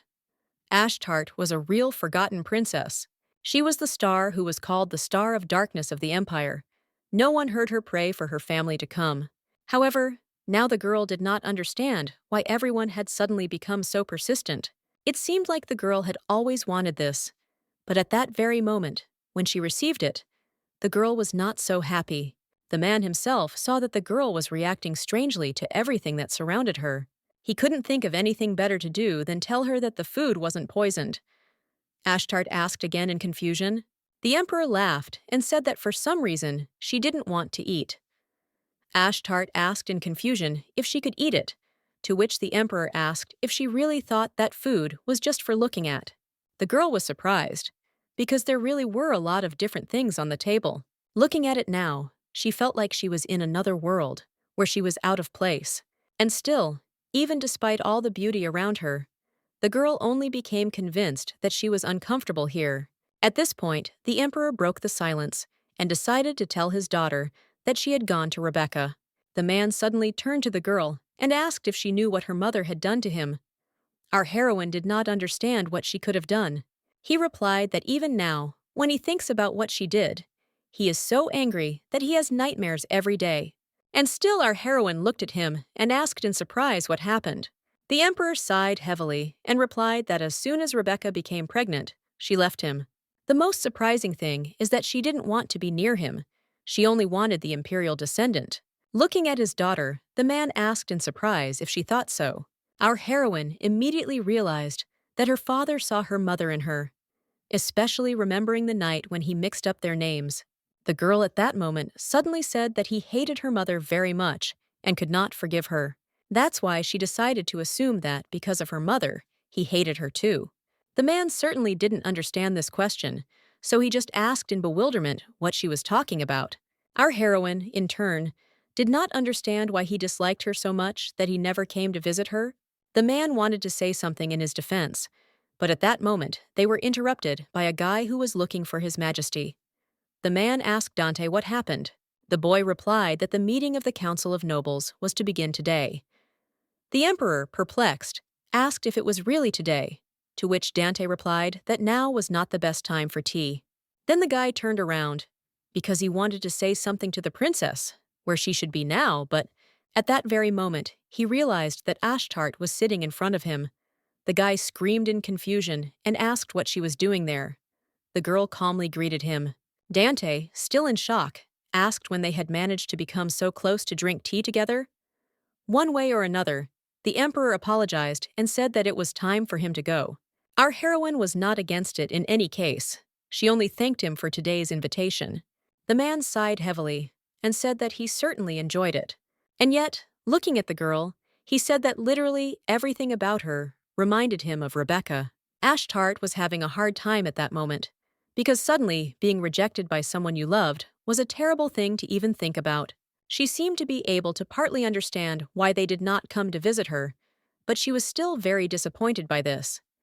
The emperor suddenly asked his daughter if she was upset with him. In turn, the girl asked herself this question. Was she offended by him because of this? As impudent as it may sound, there was still resentment until recently. She knew she would be lying if she said she had never held a grudge. The emperor himself understood everything. Only at this moment, our heroine said that she no longer held a grudge against him. And even in these actions, the girl reminded him so much of Rebecca, who was just as kind. Holding back his pain, the emperor asked her why she was not offended now. However, Dante was already sounding the alarm, saying that the meeting was about to begin, which meant they had to run. The emperor really didn't want this, but it was necessary. The man went about his business. But at the end, he told Ashtart that they would see each other next time. The girl herself was thinking about the question at that moment, but Lowena's hand stopped her in time. The girl smiled and asked the princess if they would come back. Ashtart smiled and said that she was all for it, but she also found the answer to the question. She didn't resent them, simply because she was able to find her real family. Meanwhile, the action moves to a meeting of the Imperial Council of Nobles. The emperor sat at the head and spoke about the fact that they would have an honored guest at the upcoming religious service. The guys, perplexed, began to ask if they were really talking about Isaiah Sinsaberia. Yes, the last remaining holy nation on the continent, Sinsaberia. Only this man is allowed to be called His Eminence. the Pope's only legitimate child and his first successor. The country was already filled with rumors of his arrival. Someone suddenly asked, wasn't it obvious why he would come in person? The eldest nobleman, Marquis Carlos, said that he was sure that His Eminence wished to see the divine nature of Princess Amaryllis with his own eyes. In turn, the other guy said that Her Highness was still young, but since she was beautiful, he was sure that His Eminence was too. Anyway, at that moment, a guy approached the emperor and said that if his lordship wanted to pay a visit, then they needed to decide about a guide to the guest of honor. This task was usually carried out by either Mirajin or Noah, and there was never an exception, at least until now. The emperor decided to inquire about this role, expecting to hear a banal answer. In response to this question, the man decided to suggest an option to ask Princess Amaryllis to be Lord Isaiah's guide. The man explained that the princess is the only star of Florence, and he is sure that Siberia will be happy. All the people started saying that they agreed. It seemed like a good proposal, and they didn't see any problems. The Marquis knew that if the princess were to act as His Eminence's guide, they could at least become closer. This would bring wealth and honor to the empire, and would also strengthen their political position. However, the emperor said that it was incredibly strange. He wondered why they called Amaryllis the only star of the empire. What about Ashtart? The Marquis at this point began to apologize in surprise, saying that he had not thought. The emperor asked everyone anyway, did they really disagree with this? The younger noble, Duke Ashen, said that there is also a second child of the ruler. That is correct. However, other people said that it was stupid, because this child most likely didn't even know the basics. And yet the people at the table were perplexed that the emperor dared to pronounce the forbidden name, which no one had pronounced for 10 years. The emperor went on to say that the other star in the prophecy that they all apparently really like is Ashtarte, and it does exist. The Marquis was surprised, because once the emperor himself wanted most of all to forget her name, so why did he suddenly mention her? In any case, he apologized to the emperor, but for his part, he knew that he could not let his guard down. Emperor Orvan is the cruelest, and at the same time, the greatest emperor in history. As soon as he ascended the throne, he got rid of all the corrupt nobles. In those days, the palace was filled with cries and pleas for mercy, and if the emperor was not pleased with a man, or he did not bring help, he would behead him without hesitation. That is why the Marquis understood that he should not step on the emperor's heels. But the issue regarding the conductor remained relevant, so it needed to be resolved. Orvan suddenly said that they could do as Marquis Carlos wished. If Princess Amaryllis agreed, of course. The Marquis began to thank the emperor, saying that he was very grateful, but in fact, he could not understand what he was thinking. Soon the action takes us to the room of the two princes. Noah told his brother that he had already heard that he and Riley would have work at the sacred festival. Mirajin said he knew all that, but what's more, it was already the 5th sugar cube Noah had thrown. The guy, perplexed, replied that it was still not enough. The guy sighed heavily in bewilderment and asked his brother to make him 6-pack abs next time. Anyway, Noah asked his brother if he had heard that Ashtart had been to tea with the emperor. The boy replied that he had never been late before, but because of the meeting with her, His Majesty was late for the meeting of the Council of Nobles. And how could he not know this? In recent days, their father had been acting quite strangely, suddenly becoming interested in Ashtart. At that moment, the boy remembered his father's words about the eyes of Princess Ashtart. He remembered with great difficulty that Empress Rebecca also had golden eyes. Was he really interested in the princess only because she looked like the empress? And still, he could not tell what His Majesty was thinking, even when he asked him about the visit to the empress's palace. Noah suddenly said that he had asked him too. Mirajin looked at his brother in bewilderment and asked him what he had told his father, to which the boy replied that he had not told him anything. The guy seemed to breathe a sigh of relief, and Noah asked if he really had to say something. Mirajin replied that everything was fine. Anyway, the boy looked at his brother and thanked him, but the prince only said that there was no reason to thank him, because he acted of his own free will. Mirajin at this point decided to inquire a little. He assumed that his brother was also interested in Ashtarte. After thinking for a moment, Noah said that he was interested in her in his own way. The boy laughed, saying that she had attracted the attention of many. Then, looking at the head maid, Mirajin asked if she agreed. Yes, this is the same senior maid who works for the high priest, and her name is Medina Inklin. One way or another, the prince looked at the girl in surprise and asked her to raise her head higher. He asked if he was correct in his understanding that she was in charge of supply chain and product management and budget allocation. The woman replied that he was correct. At that moment, the guy put the documents on the table and said that the budget statement of the Empress's palace had fallen into his hands. After pointing out some points, he said that there were some things that raised very big questions for him. Like a predator, Mirajin looked at the maid and asked her to answer her questions, because if she was innocent, then it would not be difficult to answer. The woman was incredibly nervous, but in the meantime, the first question followed.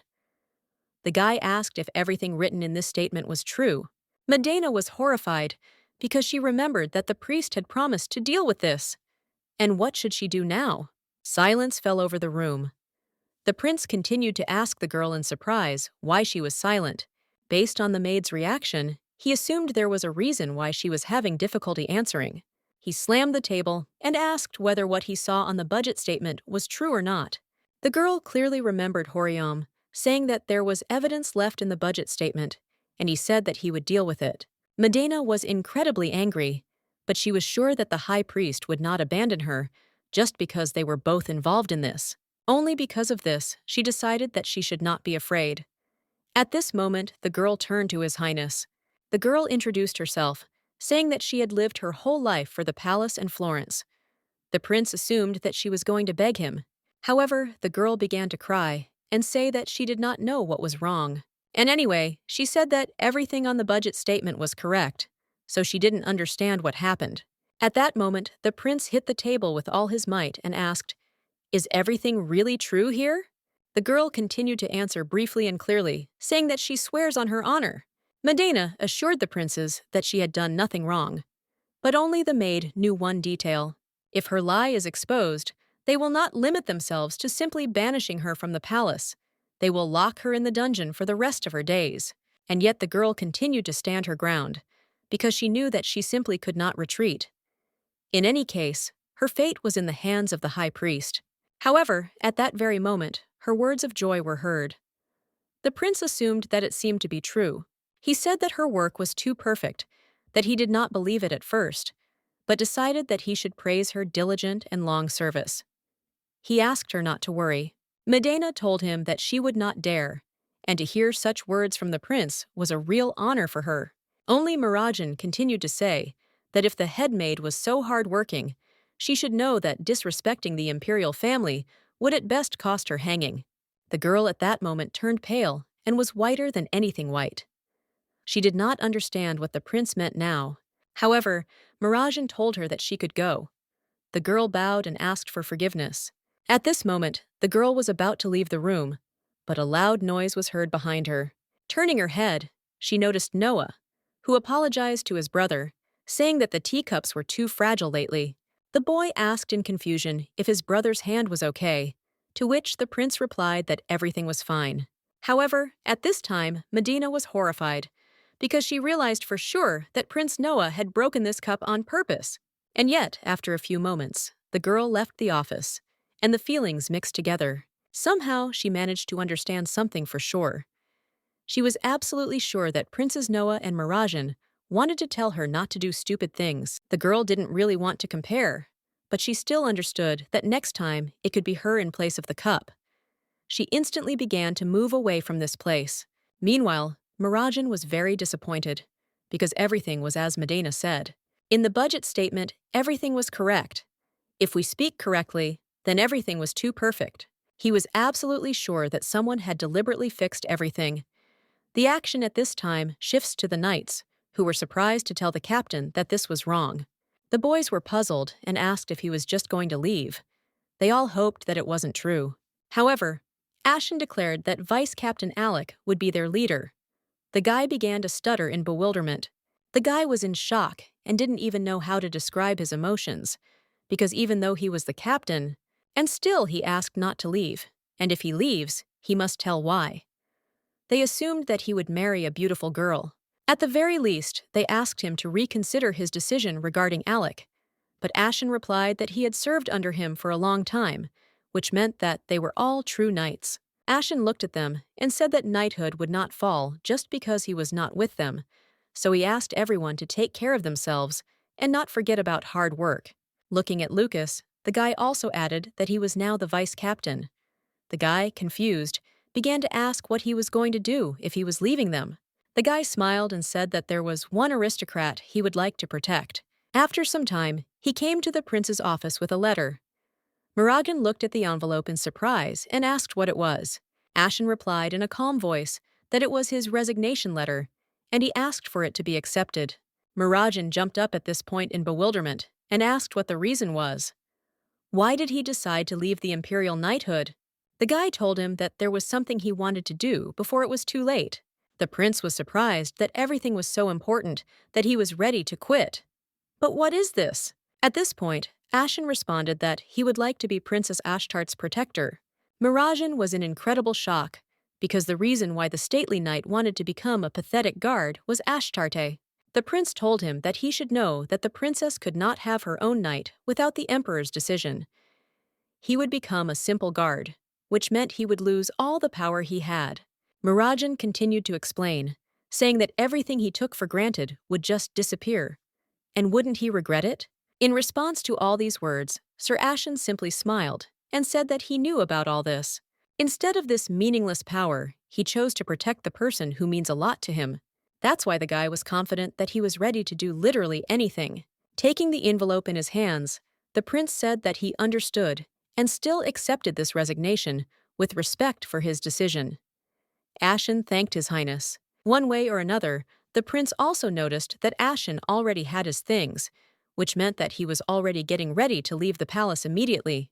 The guy didn't understand what they were talking about now, because he had literally already submitted his resignation. Mirajin smiled and only said that he was serious, as always. One way or another, the transfer to the Empress's palace would take him time. But for now, holding out 2 sheets of paper, he asked to find these people.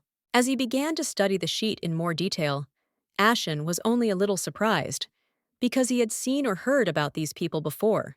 For example, a daughter from a family that was going through a financial crisis, twins with scars on their faces, and a person whose last name is unknown. Sir Ashen raised his head and asked the prince in surprise who they were.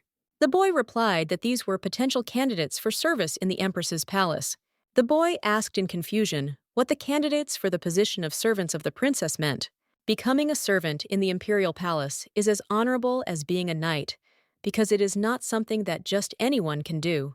Only ladies from noble houses are eligible for this position, and the palace does not choose anyone with financial problems or visible scars. And yet the boy assumed that these people must be the only ones who are acceptable, since everyone in the empire is afraid of the Princess of Darkness. Ashen hoped that at least one of these people would be able to serve Princess Ashtart honestly. The prince at this point ordered the captain to let the people decide for themselves, and if they agreed, then he had to enter the Empress's palace with them. Ashen was definitely surprised, because he clearly noticed that at some point the crown prince wanted to help Princess Ashtart. Those who meet the princess are undoubtedly changed. One way or another, the boy bowed and said that he would accept this final order. Already heading towards the door, Sir Ashen himself understood that he was certainly no exception. The action shifts to half a month later. At this time, our heroine decided to clean up the street a little, so she picked up a broom and started sweeping. The girl was just finishing cleaning, and soon she was just proudly looking at all this cleanliness. However, a puzzled maid appeared behind Ashtart, asking if the girl had really returned to her old ways. Lena knew that the girl was cleaning behind her back, but our heroine answered her that she knew that the maid asked her not to do it. But Lena looked very tired, so the girl decided to help her. However, the girl also decided to please the princess by making sweet milk for her. The girl held out the cup and thanked Her Highness for the help she had not dared to ask for. Our heroine was drinking milk at that moment and said that she was doing as she promised. She was keeping this secret, but she would also get sweet milk more often. By the way, after drinking tea with the emperor, invitations and medicines stopped coming from the imperial palace.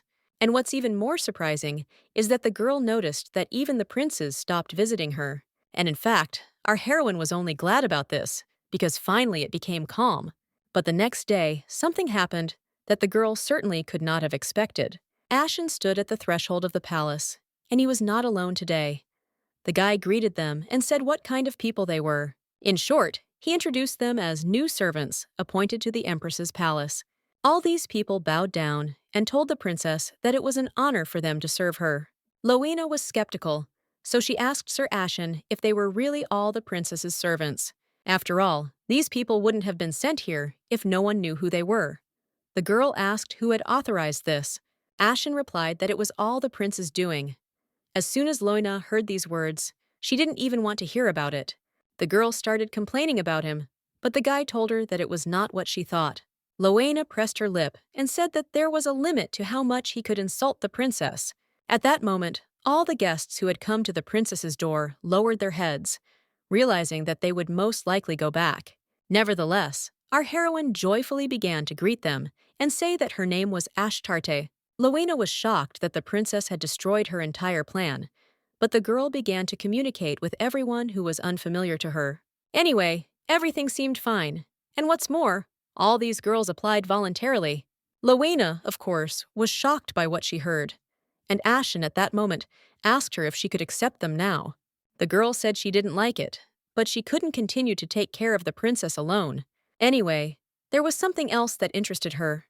Looking at Ashen, the girl asked in confusion why he was dressed like that. Just at that very moment, the boy knelt down and turned to the princess, saying that he would like to inform her that from this day on, he would be her personal guard. Both Ashtart and Lena were shocked by what had just happened before their eyes.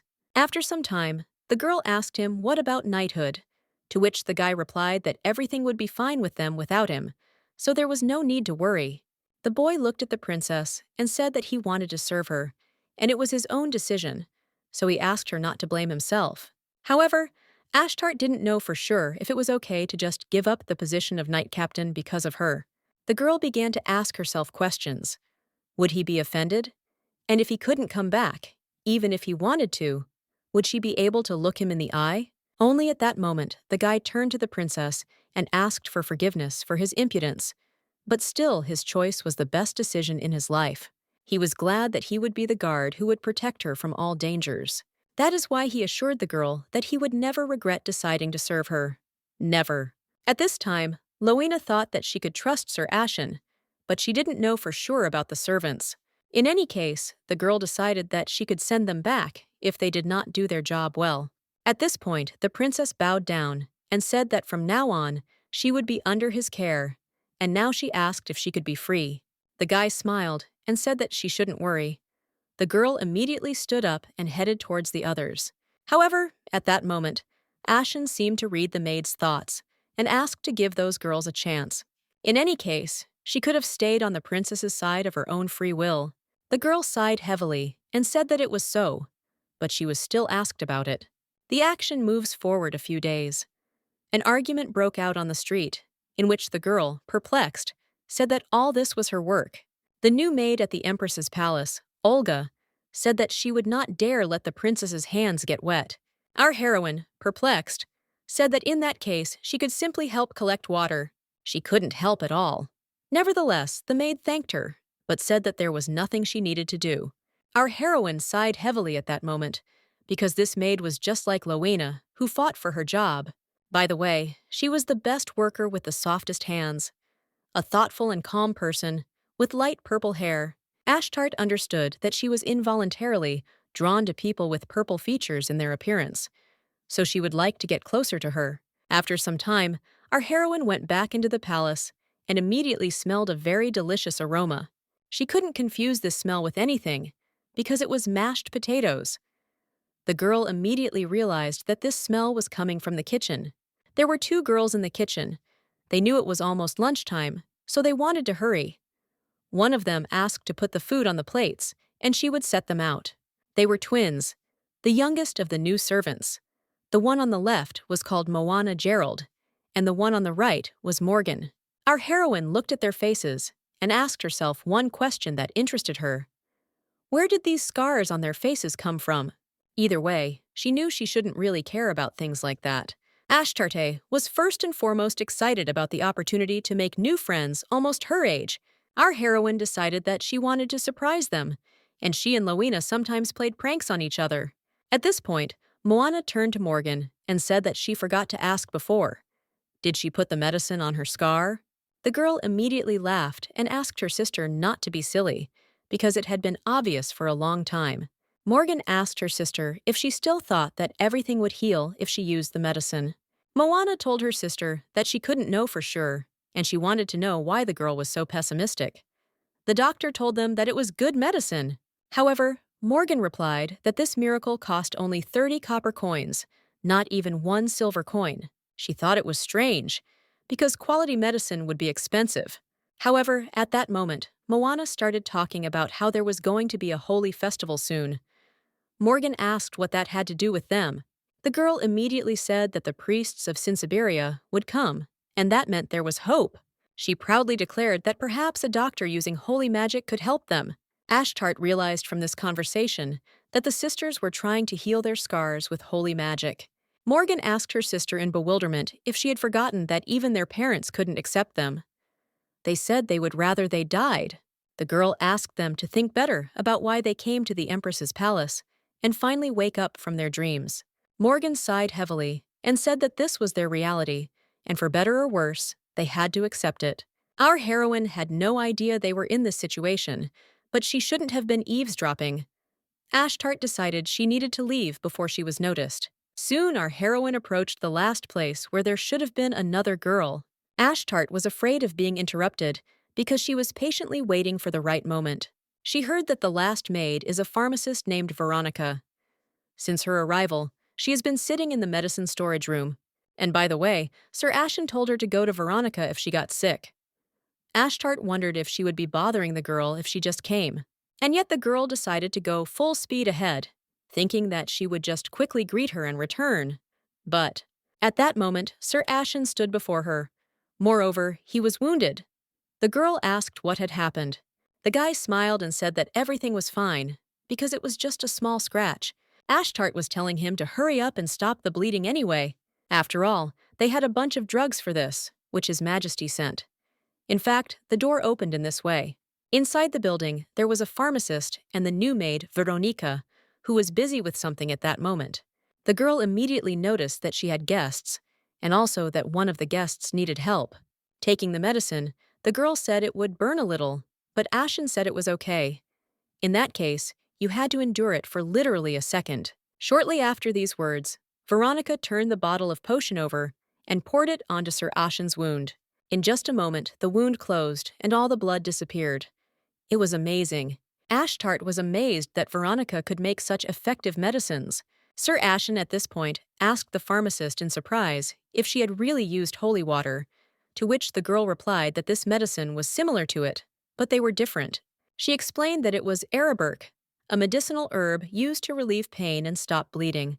Holding out her hand with the medicine, the girl asked if he needed more, to which Ashen replied that this was more than enough for him.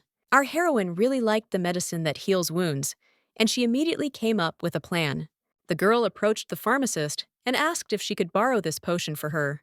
Within moments, our heroine was running back to the palace, hoping that it would help them.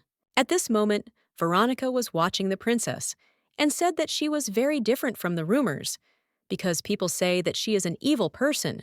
Rumors spread even to the outlying regions like Halia, where she came from. She heard that Princess Amaryllis met her, and suddenly the darkness began to swallow the light.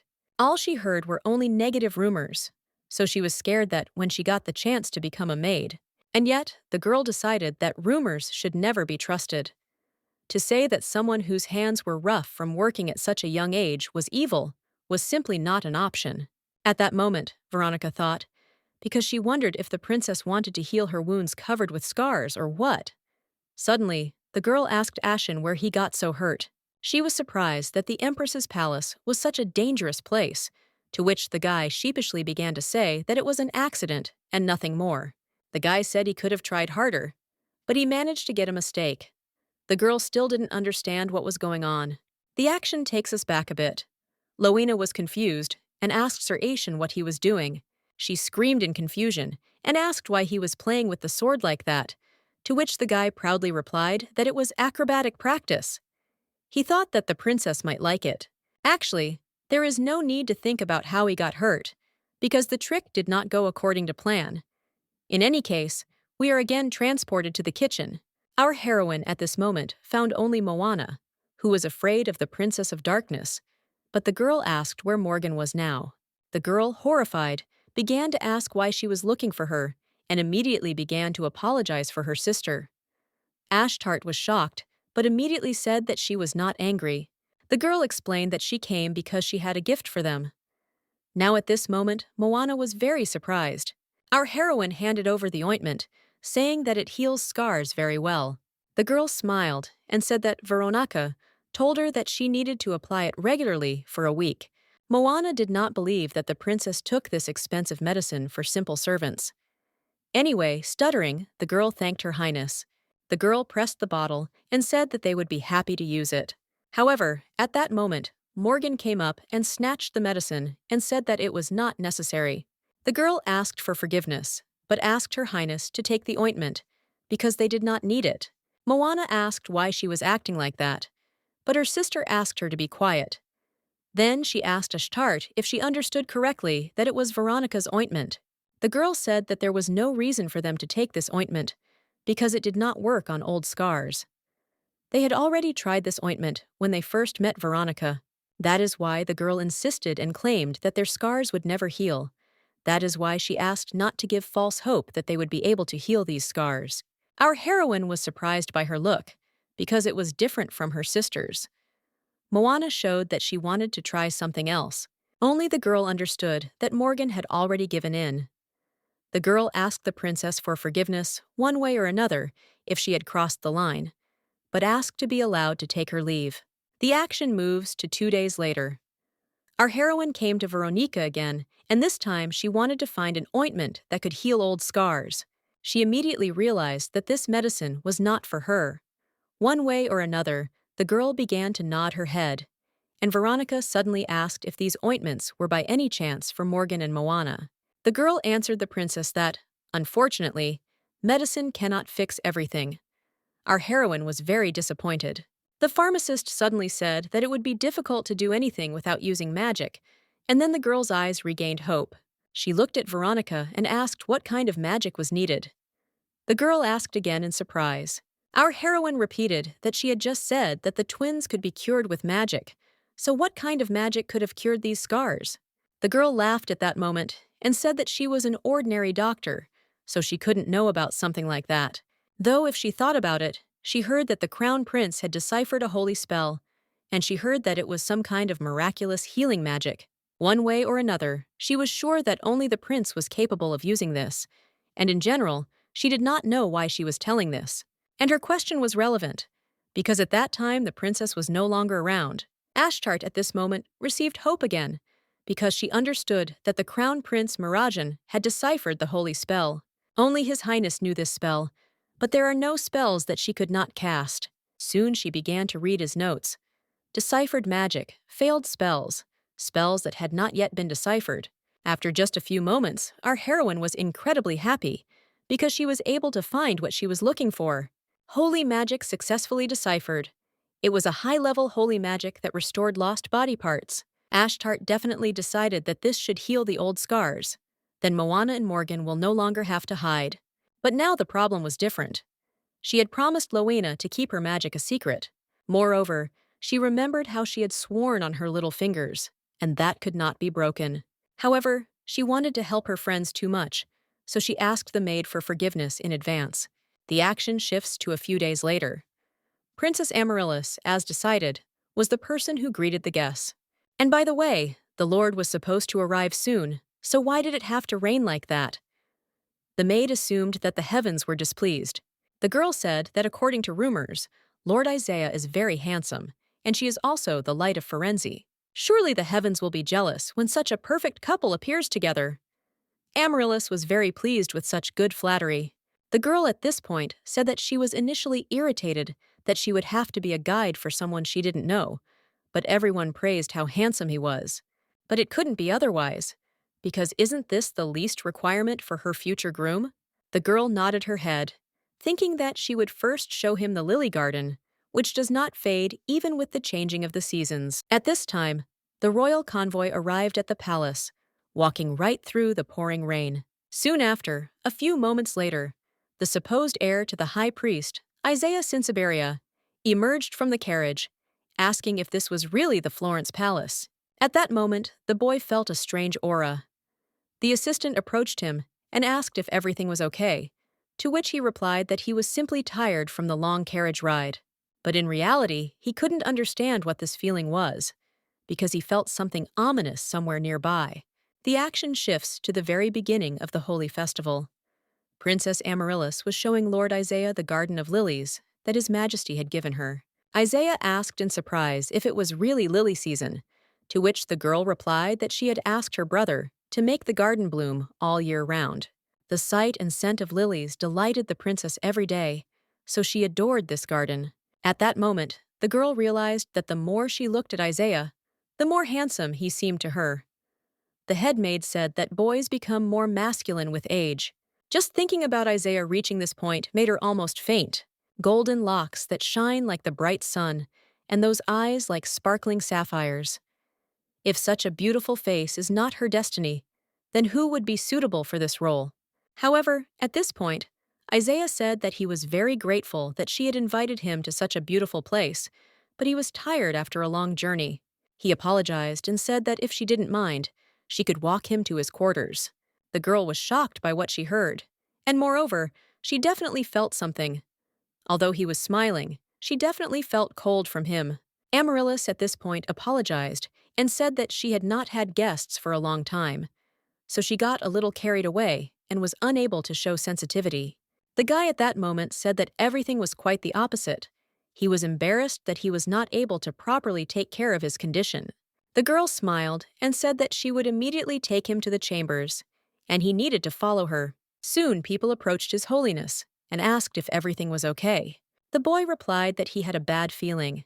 His assistant immediately began to assume that it was all because of the lily garden. Was it really worth cleaning it out? However, he said that he did not talk about the garden, and although it bothered him, to go against nature for the sake of his desires, and he is proud of it, because the flowers lose their naturalness and beauty. Somehow, Isaiah wondered if she was the light of Firenze. He could not understand the meaning of the words of the Lord from the prophecy that the high priest received. In any case, the action is transferred to the same evening. The guy was lying in his chambers and understood that sleep did not want to visit him at all. With each passing moment, he realized that he could no longer stay here, so he decided to go out for a walk. On his way out, his people met him and asked His Holiness where he was going at such a late hour. The guy replied that he wanted to take a walk and that he didn't need to follow him. As soon as Isaiah left, the guys began to discuss among themselves in bewilderment what was going on with him all day. And at this time, the guy came out of his chambers and saw in front of him a palace, which most likely belonged to Princess Amaryllis. The guy looked towards this palace and assumed that he should not go there. Ever since Princess Amaryllis became famous as a star of light, he had been looking forward to meeting her. And in appearance, she really does look like the goddess of light from the legends. But after meeting the princess, he felt like she was something that shouldn't exist at all. Anyway, while Isaiah was exploring the area, he climbed into the same place where Noah liked to sit. To his surprise, the guy saw another palace in front of him, although no one had told him about it. At the same time, our heroine was walking down the corridor, and for some reason unknown to her, her stomach hurt. There was still an assumption, though. Perhaps she had indigestion after dinner, or it could have been because she was thinking too much. Our heroine literally couldn't even eat in peace because of her worries. The girl knew that she could heal their scars, but she couldn't break her promise, so she talked herself out of it. In any case, she needed to find Veronica's room, because she should have some medicine for indigestion. Nevertheless, our heroine was like a magnet for other people's conversations, and the kitchen once again became an active discussion area. Our heroine heard the words about scars, and immediately realized that they were twins, when suddenly Moana's scream was heard from there, saying that her sister was stupid. The girl asked her sister why she was taking away her hope. Why couldn't she hope that all the scars would heal? Morgan still asked to stop it, but Moana said that she couldn't accept it as easily as she did. The girl cried, saying that if she didn't care, then she was in despair. Ashtart overheard their conversation and was shocked that the girls were rejected by their own family because of their scars. However, at that moment, Morgan's voice was heard screaming, saying that she also wanted those scars to disappear. The girl wanted a normal life like everyone else. She wanted her sister to get better. But the more she tried and wished, the more she realized that this would never happen. Morgan cried, saying that all these empty hopes only made things more difficult for them. Our heroine was shocked, because for the first time, she noticed Morgan crying, although she could not even imagine that she could do that. After all, she was always a girl without fear, and showed her scars without even trying to hide them. But nevertheless, the girl said that she wanted these scars to disappear, and even better, if she herself disappeared. Just at that moment, the door to their room opened. The girls looked at the princess in bewilderment. In turn, our heroine told them that she could rid them both of their scars.